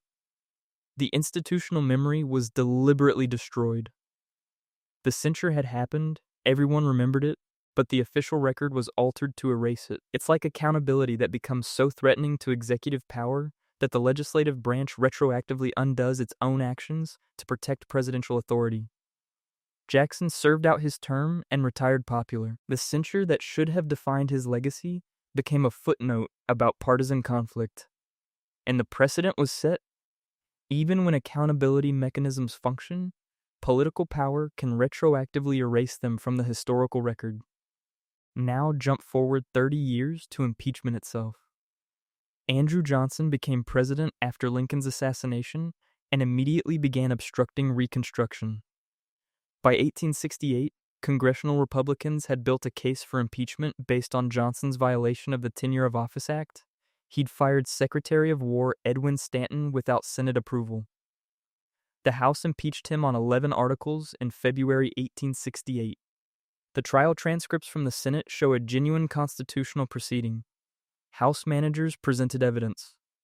Johnson's defense team argued legal technicalities. Senators debated whether Johnson's actions constituted high crimes and misdemeanors. It looked like accountability. The vote came down to a single senator, Edmund Ross of Kansas. Ross had been expected to vote for conviction. Instead, he voted to acquit. Johnson survived by one vote, 35 guilty to 19 not guilty.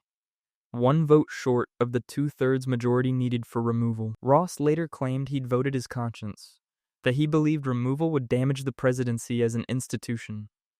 Political historians document that Ross received significant pressure from Johnson's allies and may have been promised political favors for his vote. His political career ended shortly after his own party abandoned him. But Johnson stayed in office. He served out his term, continuing to obstruct Reconstruction and undermine civil rights for freed slaves. The impeachment had happened.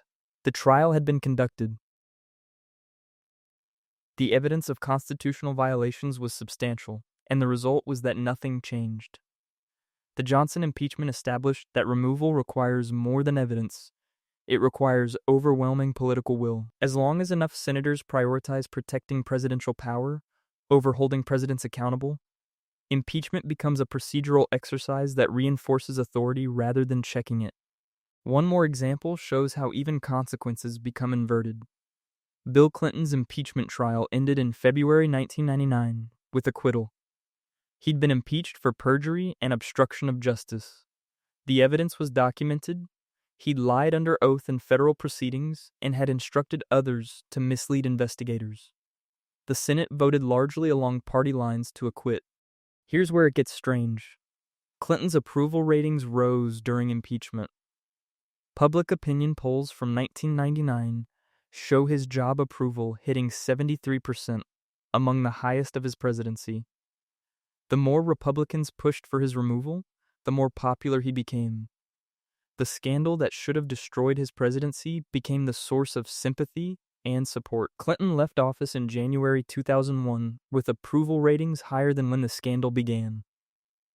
He's remained a powerful political figure, commanding high speaking fees, campaigning for candidates, shaping policy debates. The perjury conviction in civil court, the disbarment in Arkansas, these became footnotes to a successful presidency. The Clinton impeachment inverted accountability completely. What should have been consequences became political advantage. What should have been disgrace became rehabilitation. And the institutional lesson was clear. If you can survive the process makes you stronger rather than weaker. It's accountability theater at its purest. All the mechanisms of consequences activate. Investigations happen, trials proceed, evidence gets presented, votes get taken, and at the end, the person at the center of it all emerges more powerful than when it started. Jackson's censure was expunged. Johnson's impeachment failed by 1 vote. Clinton's impeachment increased his popularity. The pattern shows that accountability mechanisms exist and function, but that their functioning rarely produces actual accountability for presidents. The appearance of consequences matters more than consequences themselves. And the desk remains occupied. The office continues. The same institutional protections operate regardless of who sits behind that desk or which party they represent. The machinery of power includes the machinery of escaping accountability, and that machinery has been refined over 2 centuries into something that looks like justice, but operates like protection. The American system creates elaborate processes for holding presidents accountable, censure, impeachment, investigation, trial, and then ensures those processes almost never result in actual consequences. The performance is important, the outcome is predetermined. And each failed accountability moment strengthens the presidency by proving its occupants can survive even the most serious allegations. That's not a bug in the system. That's how the system was designed to work. Enough process to legitimate authority, insufficient consequences to truly constrain it. The founders feared monarchical power, but created an office that grants monarchical immunity as long as enough senators refuse to convict, as long as enough voters decide scandals don't matter, as long as institutional loyalty outweighs constitutional obligation. The theater continues because the theater serves a purpose. It lets the public believe accountability is possible, while ensuring it remains perpetually just out of reach for those who hold the highest office. And each generation watches the performance, believes justice might finally arrive, and then watches as it doesn't. The pattern isn't history, it's architecture. These aren't aberrations from some golden age of American virtue. They're load-bearing walls in a structure built to concentrate power while performing democracy. The machinery doesn't malfunction. It operates exactly as designed, creating enough accountability theater to maintain legitimacy, while ensuring consequences rarely threaten those at the top. Look at how people move through the system, and you'll see the design. The rotating door between government positions, corporate boards, lobbying firms, and think tanks isn't corruption in the traditional sense. It's the mechanism that ensures continuity of interest across administrations. Documented career trajectories from the National Archives and Federal Election Commission records show the pattern repeating across generations. Take the defense industry as the clearest example. A senator serves on the Armed Services Committee, voting on military budgets and weapons contracts. They leave office and immediately join the board of a defense contractor, Lockheed Martin, Raytheon, Northrop Grumman. They earn millions consulting on the same programs they funded as a senator. Then when their party returns to power, they're appointed Deputy Secretary of Defense, regulating the companies that employed them. This isn't a few bad actors. It's standard practice documented across decades. Dick Cheney went from defense secretary under Bush Sr.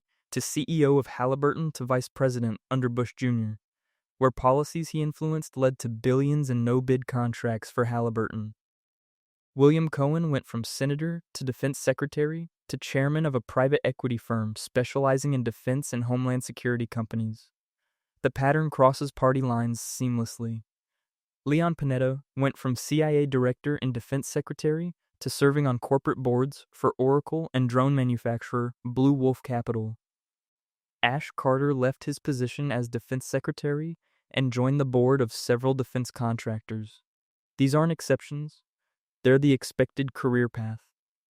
Banking and Treasury follow the same pattern. Treasury secretaries come from Goldman Sachs, serve in government, return to Wall Street. Henry Paulson came from Goldman Sachs to serve as Treasury Secretary during the 2008 financial crisis, implementing policies that bailed out major banks, including his former employer. Timothy Geithner went from Treasury Secretary to president of a private equity firm. Stephen Mnuchin went from Goldman Sachs partner to Treasury Secretary and back to private investment. The effect is that financial regulation gets written by people whose next job will be in the industry they're regulating, and who previously worked in that industry.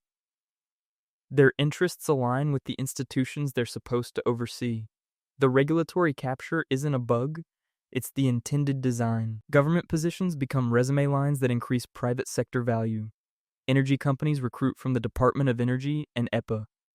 Pharmaceutical executives cycle through EFTA leadership. Tech company lawyers staff the Federal Trade Commission. The pattern is universal: regulate an industry, then get hired by that industry, then return to regulate it again. Each rotation increases your market value and deepens industry's influence over policy. Congressional staffers show the same trajectory. They work on legislation affecting specific industries, then leave to become lobbyists representing those industries, using relationships and knowledge gained in government to influence their former colleagues. The Congressional Research Service has documented that roughly half of departing senators and representatives become lobbyists or consultants to lobbying firms within 2 years of leaving office. The individual decisions might be legal, but the systemic effect is that government becomes a training ground and credentialing system for private profit. Officials make decisions knowing their future employment depends on maintaining good relationships with the industries they regulate. The corruption is structural, written into career incentives, normalized across generations. And it accelerates with each cycle. As more former officials join corporate boards, those boards gain more influence over policy because they can credibly claim expertise and connections. The desk in the Oval Office or the chair in a Senate committee room becomes a stepping stone to wealth, and everyone involved understands that antagonizing powerful industries means foreclosing future income. Now trace how money itself moved through this system. Campaign finance evolution shows the machinery adapting to maintain control while appearing to accept reform. Mark Hanna's corporate fundraising operation in 1896 was brazen but legal. No laws restricted campaign contributions or required disclosure. The system worked so well that reform became inevitable. The Federal Election Campaign Act of 1971 created disclosure requirements and contribution limits. Watergate led to amendments in 1974, strengthening those limits. It looked like reform. Then the Supreme Court's Buckley v. Valeo decision in 1976 ruled that spending money on political campaigns was protected speech, striking down limits on independent expenditures while allowing limits on direct contributions. The result was that money didn't leave politics, it just got routed through different channels. Political action committees formed to aggregate contributions. Soft money donations to parties for party-building activities exploded. The McCain-Feingold Act in 2002 tried to close soft money loopholes and restrict certain campaign advertising. Then came Citizens United v. Feck in 2010. The Supreme Court ruled that corporations and unions could spend unlimited amounts on independent political expenditures. Super PACs formed immediately, allowing unlimited donations as long as they didn't coordinate directly with candidates. a restriction that proved essentially unenforceable. Federal Election Commission records from 2012 onward show the effects. Super PACs raised billions. Dark money organizations, nonprofits that don't disclose donors, spent hundreds of millions on elections. The contribution limits that had been sold as reform became irrelevant. A single wealthy donor could effectively fund an entire presidential campaign through Super PAC contributions. The evolution from Mark Hanna to Citizens United shows the system adapting. When direct corporate contributions got restricted, money flowed through PACs. When soft money got banned, independent expenditures exploded. When disclosure was required for some organizations, dark money groups proliferated. Each reform created new channels that accomplished the same goal, ensuring that concentrated wealth could influence policy through campaign spending. The machinery didn't resist reform. It absorbed it, adapted to it, and continued operating with barely diminished effectiveness. The desk in the Oval Office still goes to candidates who can raise the most money. The policies still favor donors. The only thing that changed was the complexity of tracking where the money came from. Corporate donors in 1896 knew exactly what they were buying. Corporate donors in 2024 buy the same influence through legal structures that create the appearance of arm's length independence while maintaining the same transactional relationship. The law changed. The transactions didn't. One final pattern completes the architecture. Executive privilege, the claim that presidents can withhold information from Congress and courts, evolved from implied constitutional authority to an entrenched doctrine that makes presidential power effectively unreviewable. The expansion happened gradually, with each president claiming slightly more authority than the last, and none of them ever giving it back. George Washington established the precedent in 1792 when he initially refused House requests for documents related to a military defeat. He eventually provided the documents, but claimed the authority to refuse if disclosure would harm the public interest. The precedent was set. Presidents could determine what information to share. Thomas Jefferson refused to testify at Aaron Burr's treason trial in 1807, claiming presidential duties prevented it. The principle expanded. Presidents weren't subject to ordinary legal process. Andrew Jackson refused to produce documents during the Bank of the United States dispute. The Senate censured him, then expunged the censure. The pattern continued. Richard Nixon tried to use executive privilege to withhold the White House tapes during Watergate. The Supreme Court ruled in United States v. Nixon that the privilege wasn't absolute. It could be overcome by demonstrated need in criminal proceedings. Nixon resigned rather than face the tape's release. But notice what survived? The court acknowledged executive privilege existed. Nixon lost that particular case, but the doctrine itself was strengthened by judicial recognition. Every president since expanded the precedent. Presidential records that previous administrations might have released got classified as privileged. Congressional investigations got blocked by claims of executive privilege over communications with advisors, deliberative materials, and any documents the president decided to withhold. Courts generally deferred to presidential determinations about national security and executive prerogative. The Trump administration pushed privilege claims further than any predecessor. Constitutional scholars documented claims of absolute immunity from criminal investigation while in office, privilege extending to former advisors years after they'd left government, blanket refusals to comply with congressional subpoenas based purely on executive branch determination that compliance would harm the presidency. The practical effect is that presidential power has become increasingly unaccountable to the other branches. Congress can investigate, but presidents can refuse to provide witnesses or documents. Courts can rule, but enforcement depends on executive branch cooperation.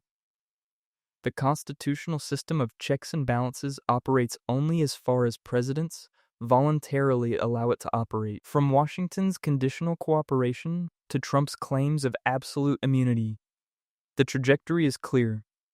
Each president expands the precedent they inherited, claims new authorities their predecessors never asserted, and leaves office having permanently increased presidential power.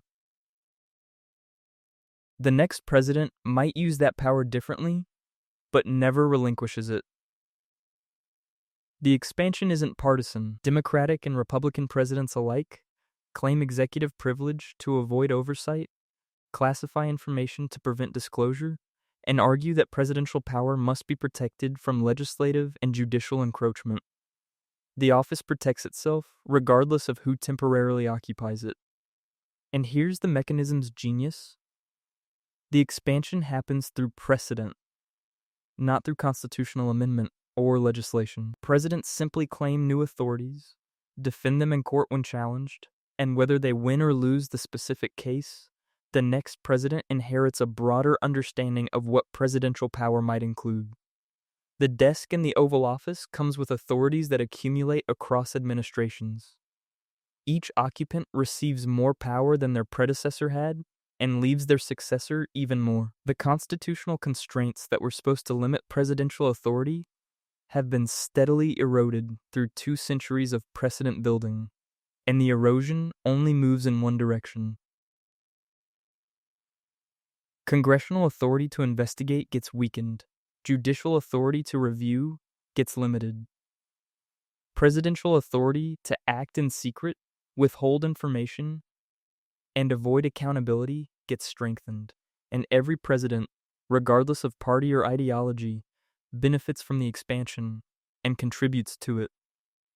The machinery isn't broken. This is exactly how it was built to work.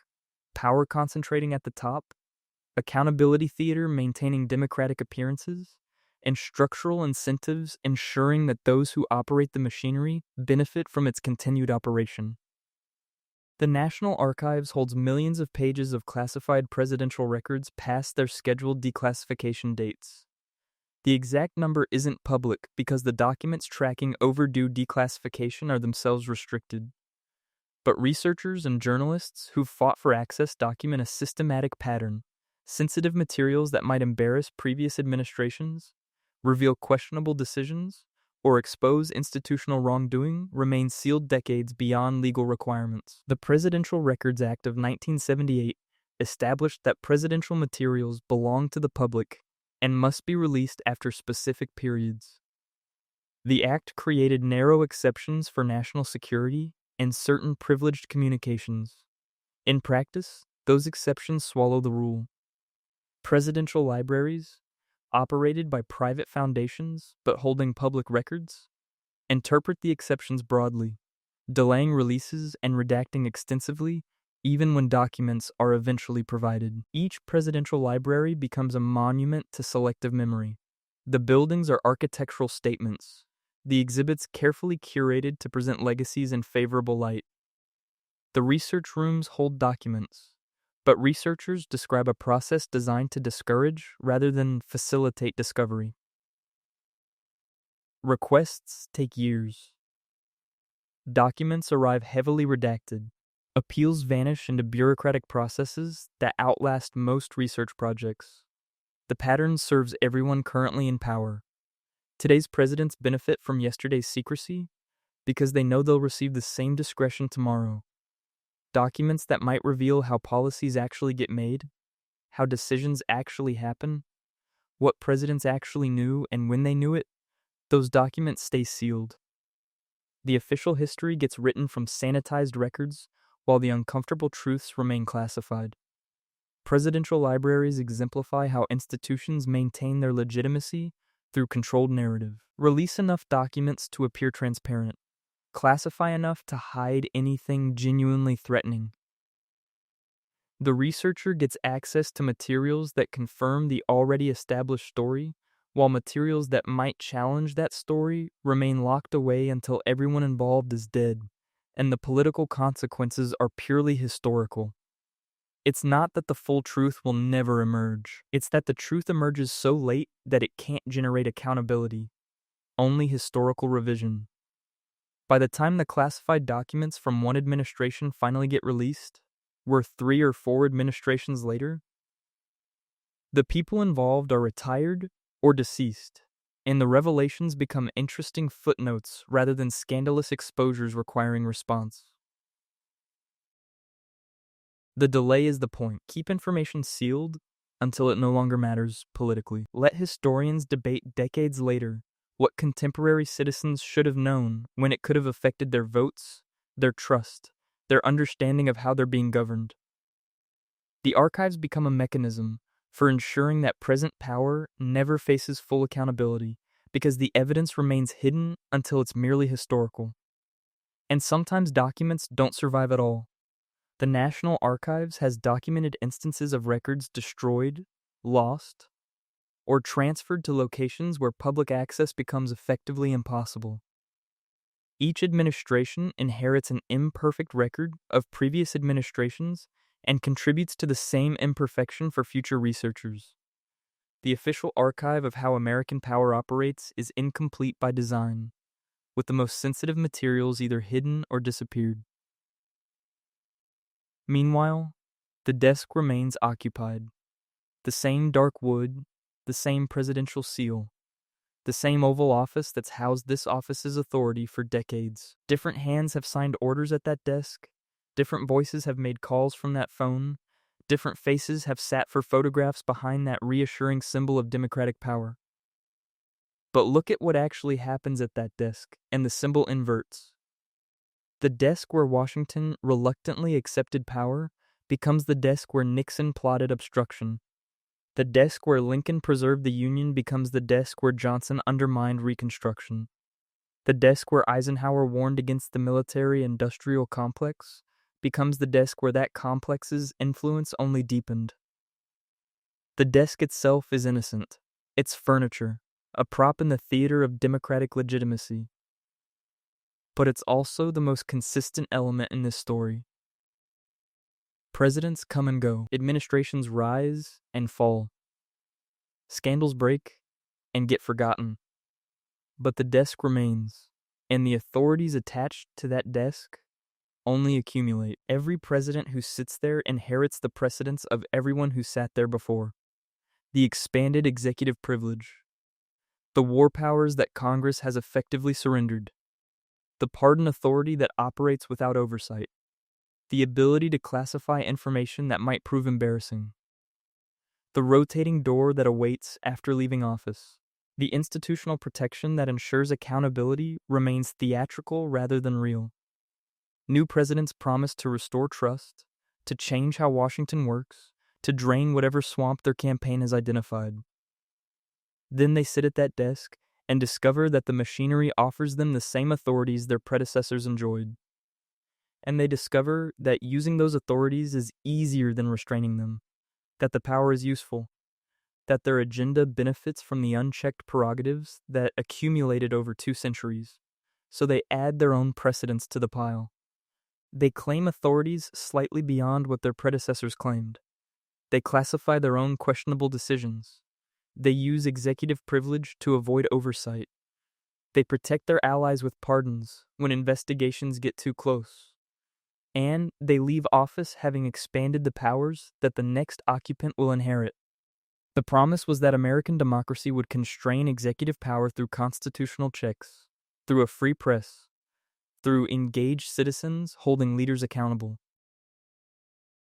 The reality documented across these cases is that the constraints proved theoretical, while the authorities proved real. The system creates elaborate mechanisms for accountability, investigations, impeachment trials, judicial review, congressional oversight, freedom of information laws, historical archives, and then it ensures those mechanisms rarely produce consequences for those at the highest levels.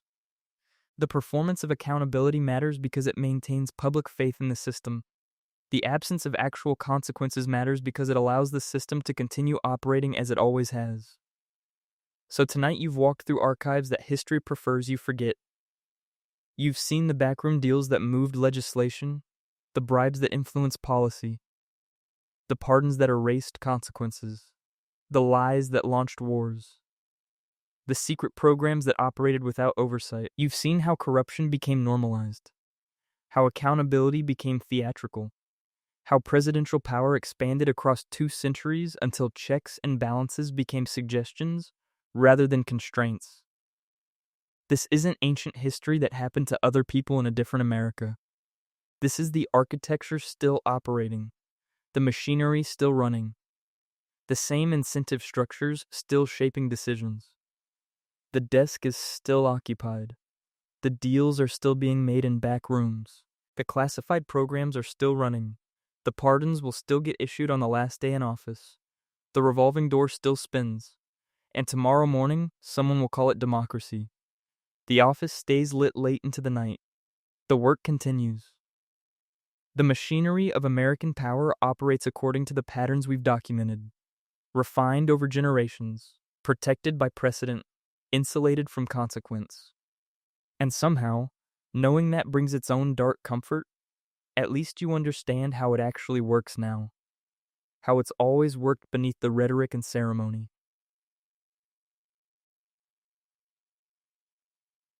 Get some sleep. The Republic will still be here in the morning, functioning exactly as designed. What if I told you that the first Secretary of the Treasury manipulated state debt to enrich his allies? That a president sent federal troops against his own citizens for refusing to pay whiskey taxes? And that another founding father secretly coordinated with Supreme Court justices to expand slavery? These aren't fringe conspiracy theories buried in internet forums. They're documented in congressional records, treasury reports, and leaked correspondence between the men we carved into marble. The machinery of American power has always operated on two tracks: the speeches we memorize in school and the backroom deals that actually moved history. If you're ready to see what got quietly erased from the textbooks, hit subscribe, get comfortable, pour something warm, dim the lights, and settle in.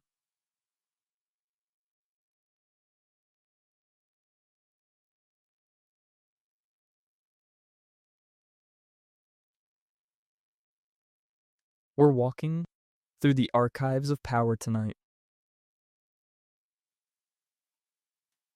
Let's start with the moment history prefers you forget. By the summer of 1791, the new republic faced a debt crisis that threatened to tear apart the fragile union before it could properly begin. 13 states, fresh from revolution, carried crushing war debts in wildly different amounts. Southern states like Virginia had largely paid theirs down. Northern states like Massachusetts owed staggering sums. The question of who would shoulder the burden wasn't just economic, it was existential. And in the humid Philadelphia air, Alexander Hamilton saw an opportunity that history would sanitize into statesmanship. Hamilton's financial assumption scheme gets taught as brilliant fiscal policy.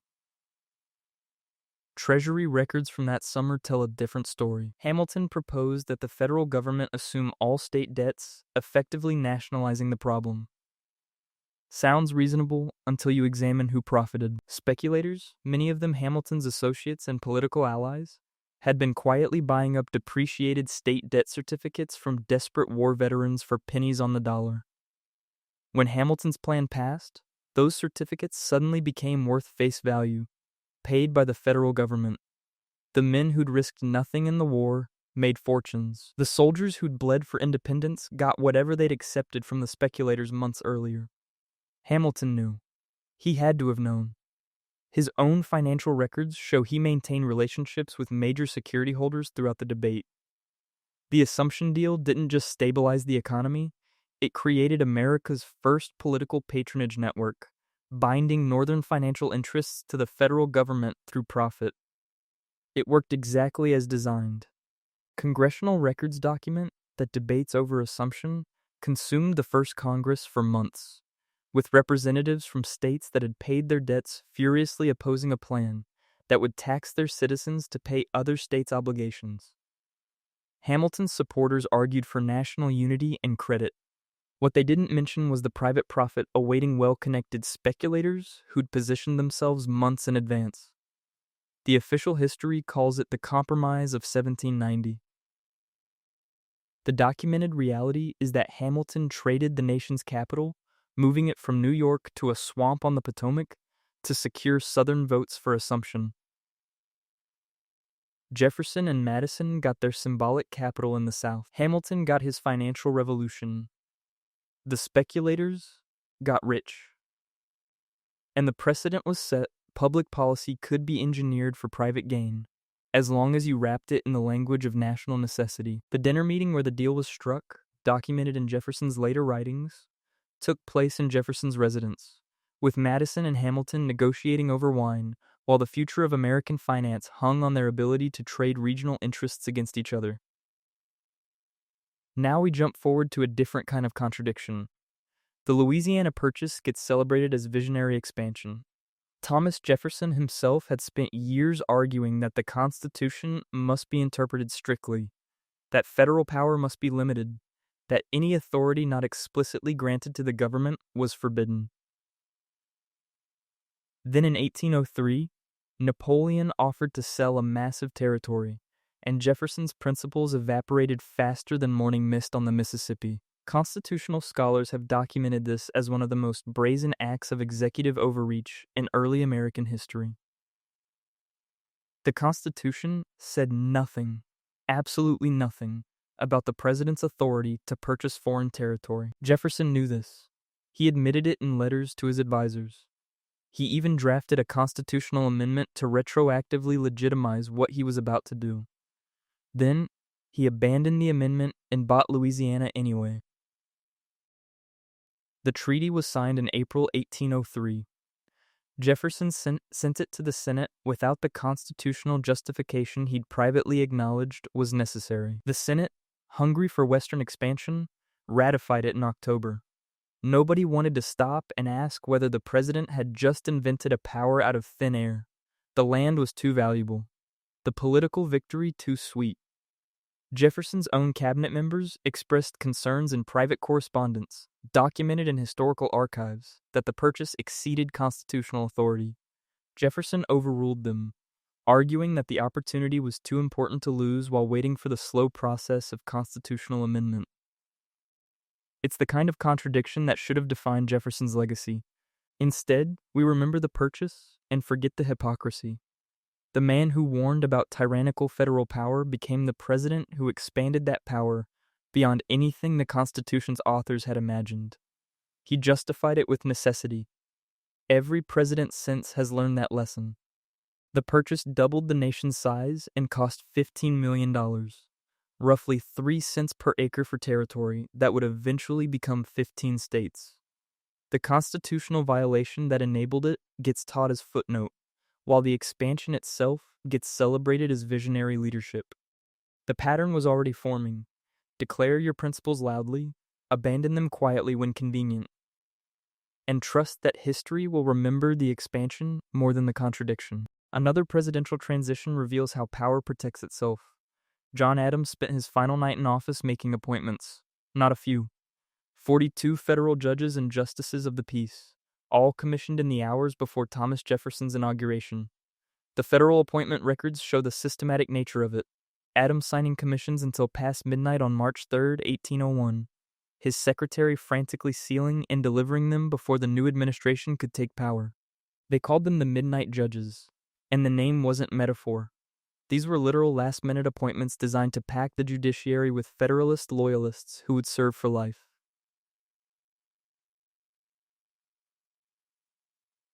Adams didn't even pretend it was about merit.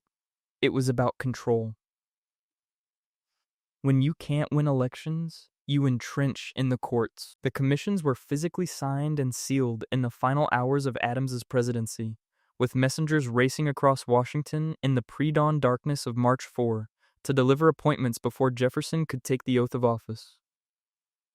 Some commissions didn't make it. They remained undelivered when Jefferson's administration began, leading to the famous Marbury v. Madison case. The strategy almost worked. Most of the judges took their positions and served for decades.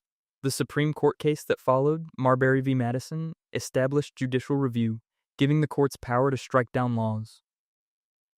Adams lost the presidency, but his party successfully weaponized the judiciary. The courts became the place where electoral defeats could be reversed, where democracy could be quietly constrained by unelected officials serving lifetime appointments. Chief Justice John Marshall, one of Adams's appointments, would serve for 34 years, shaping constitutional law long after Federalist political power had collapsed. The Midnight Judges established a template: When you're losing power, don't concede it. Relocate it to institutions the voters can't touch. It's a tactic that transcends party. Every administration since has learned that appointed positions outlast elections. One more founding-era contradiction before we move forward in time. George Washington gets remembered as the father of the country, the general who reluctantly accepted power and gracefully relinquished it. Military deployment orders from 1794 tell a more complicated story. That autumn, Western Pennsylvania farmers refused to pay Hamilton's whiskey tax. It was a legitimate grievance. The tax disproportionately hit small frontier distillers, while large eastern producers had exemptions. The farmers protested. Some threatened tax collectors. None of this was particularly unusual for the era. Washington's response was, he federalized over 12,000 militia members and personally led them into western Pennsylvania, not to defend against foreign invasion, not to suppress a genuine insurrection, to collect a tax. The show of force was overwhelming. Most of the resistors fled. 20 were arrested. 2 were convicted of treason. Washington later pardoned them both, which gets cited as evidence of his mercy. But the message had been sent. The federal government would use military force against its own citizens to enforce economic policy. The Whiskey Rebellion set a precedent for federal power that would echo through centuries.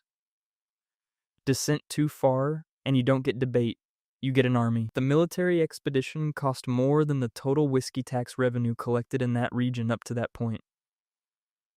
It wasn't economically rational. It was a demonstration of federal authority, a message that resistance to national taxation would be met with overwhelming force, regardless of the legitimacy of the grievances. Military records show that Washington rode with the troops partway into Pennsylvania before returning to the capital, personally symbolizing federal power's willingness to crush domestic opposition. It's the kind of decision that complicates the marble monument version of Washington.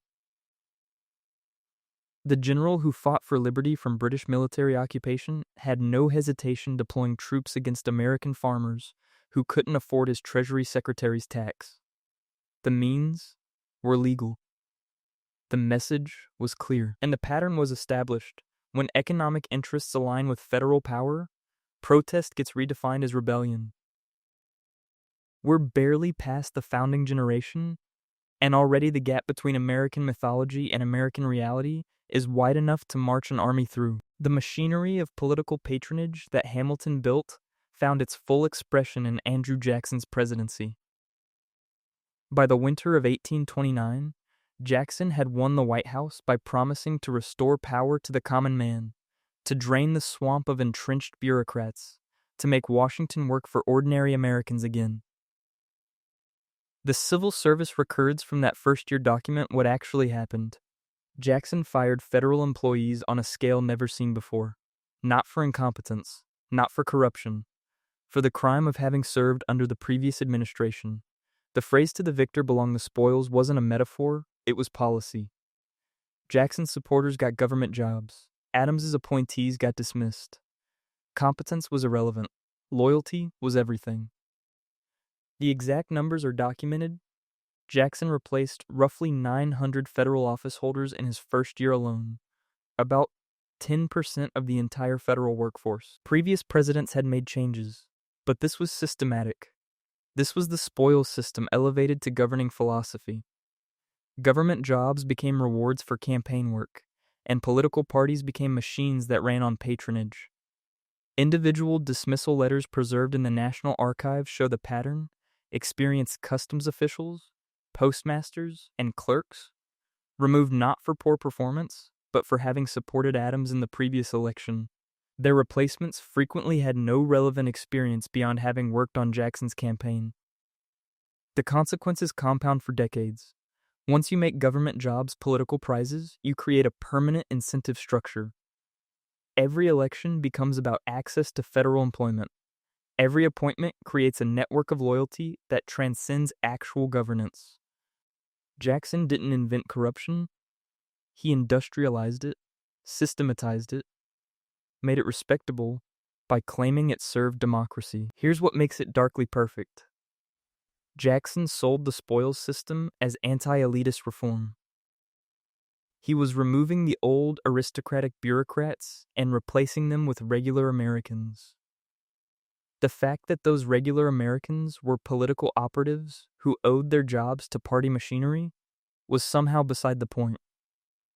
The patronage network he built would outlast him by a century. It wouldn't be seriously reformed until the Pendleton Civil Service Reform Act of 1883, passed only after President Garfield was assassinated by a disappointed office seeker, began creating merit-based federal employment.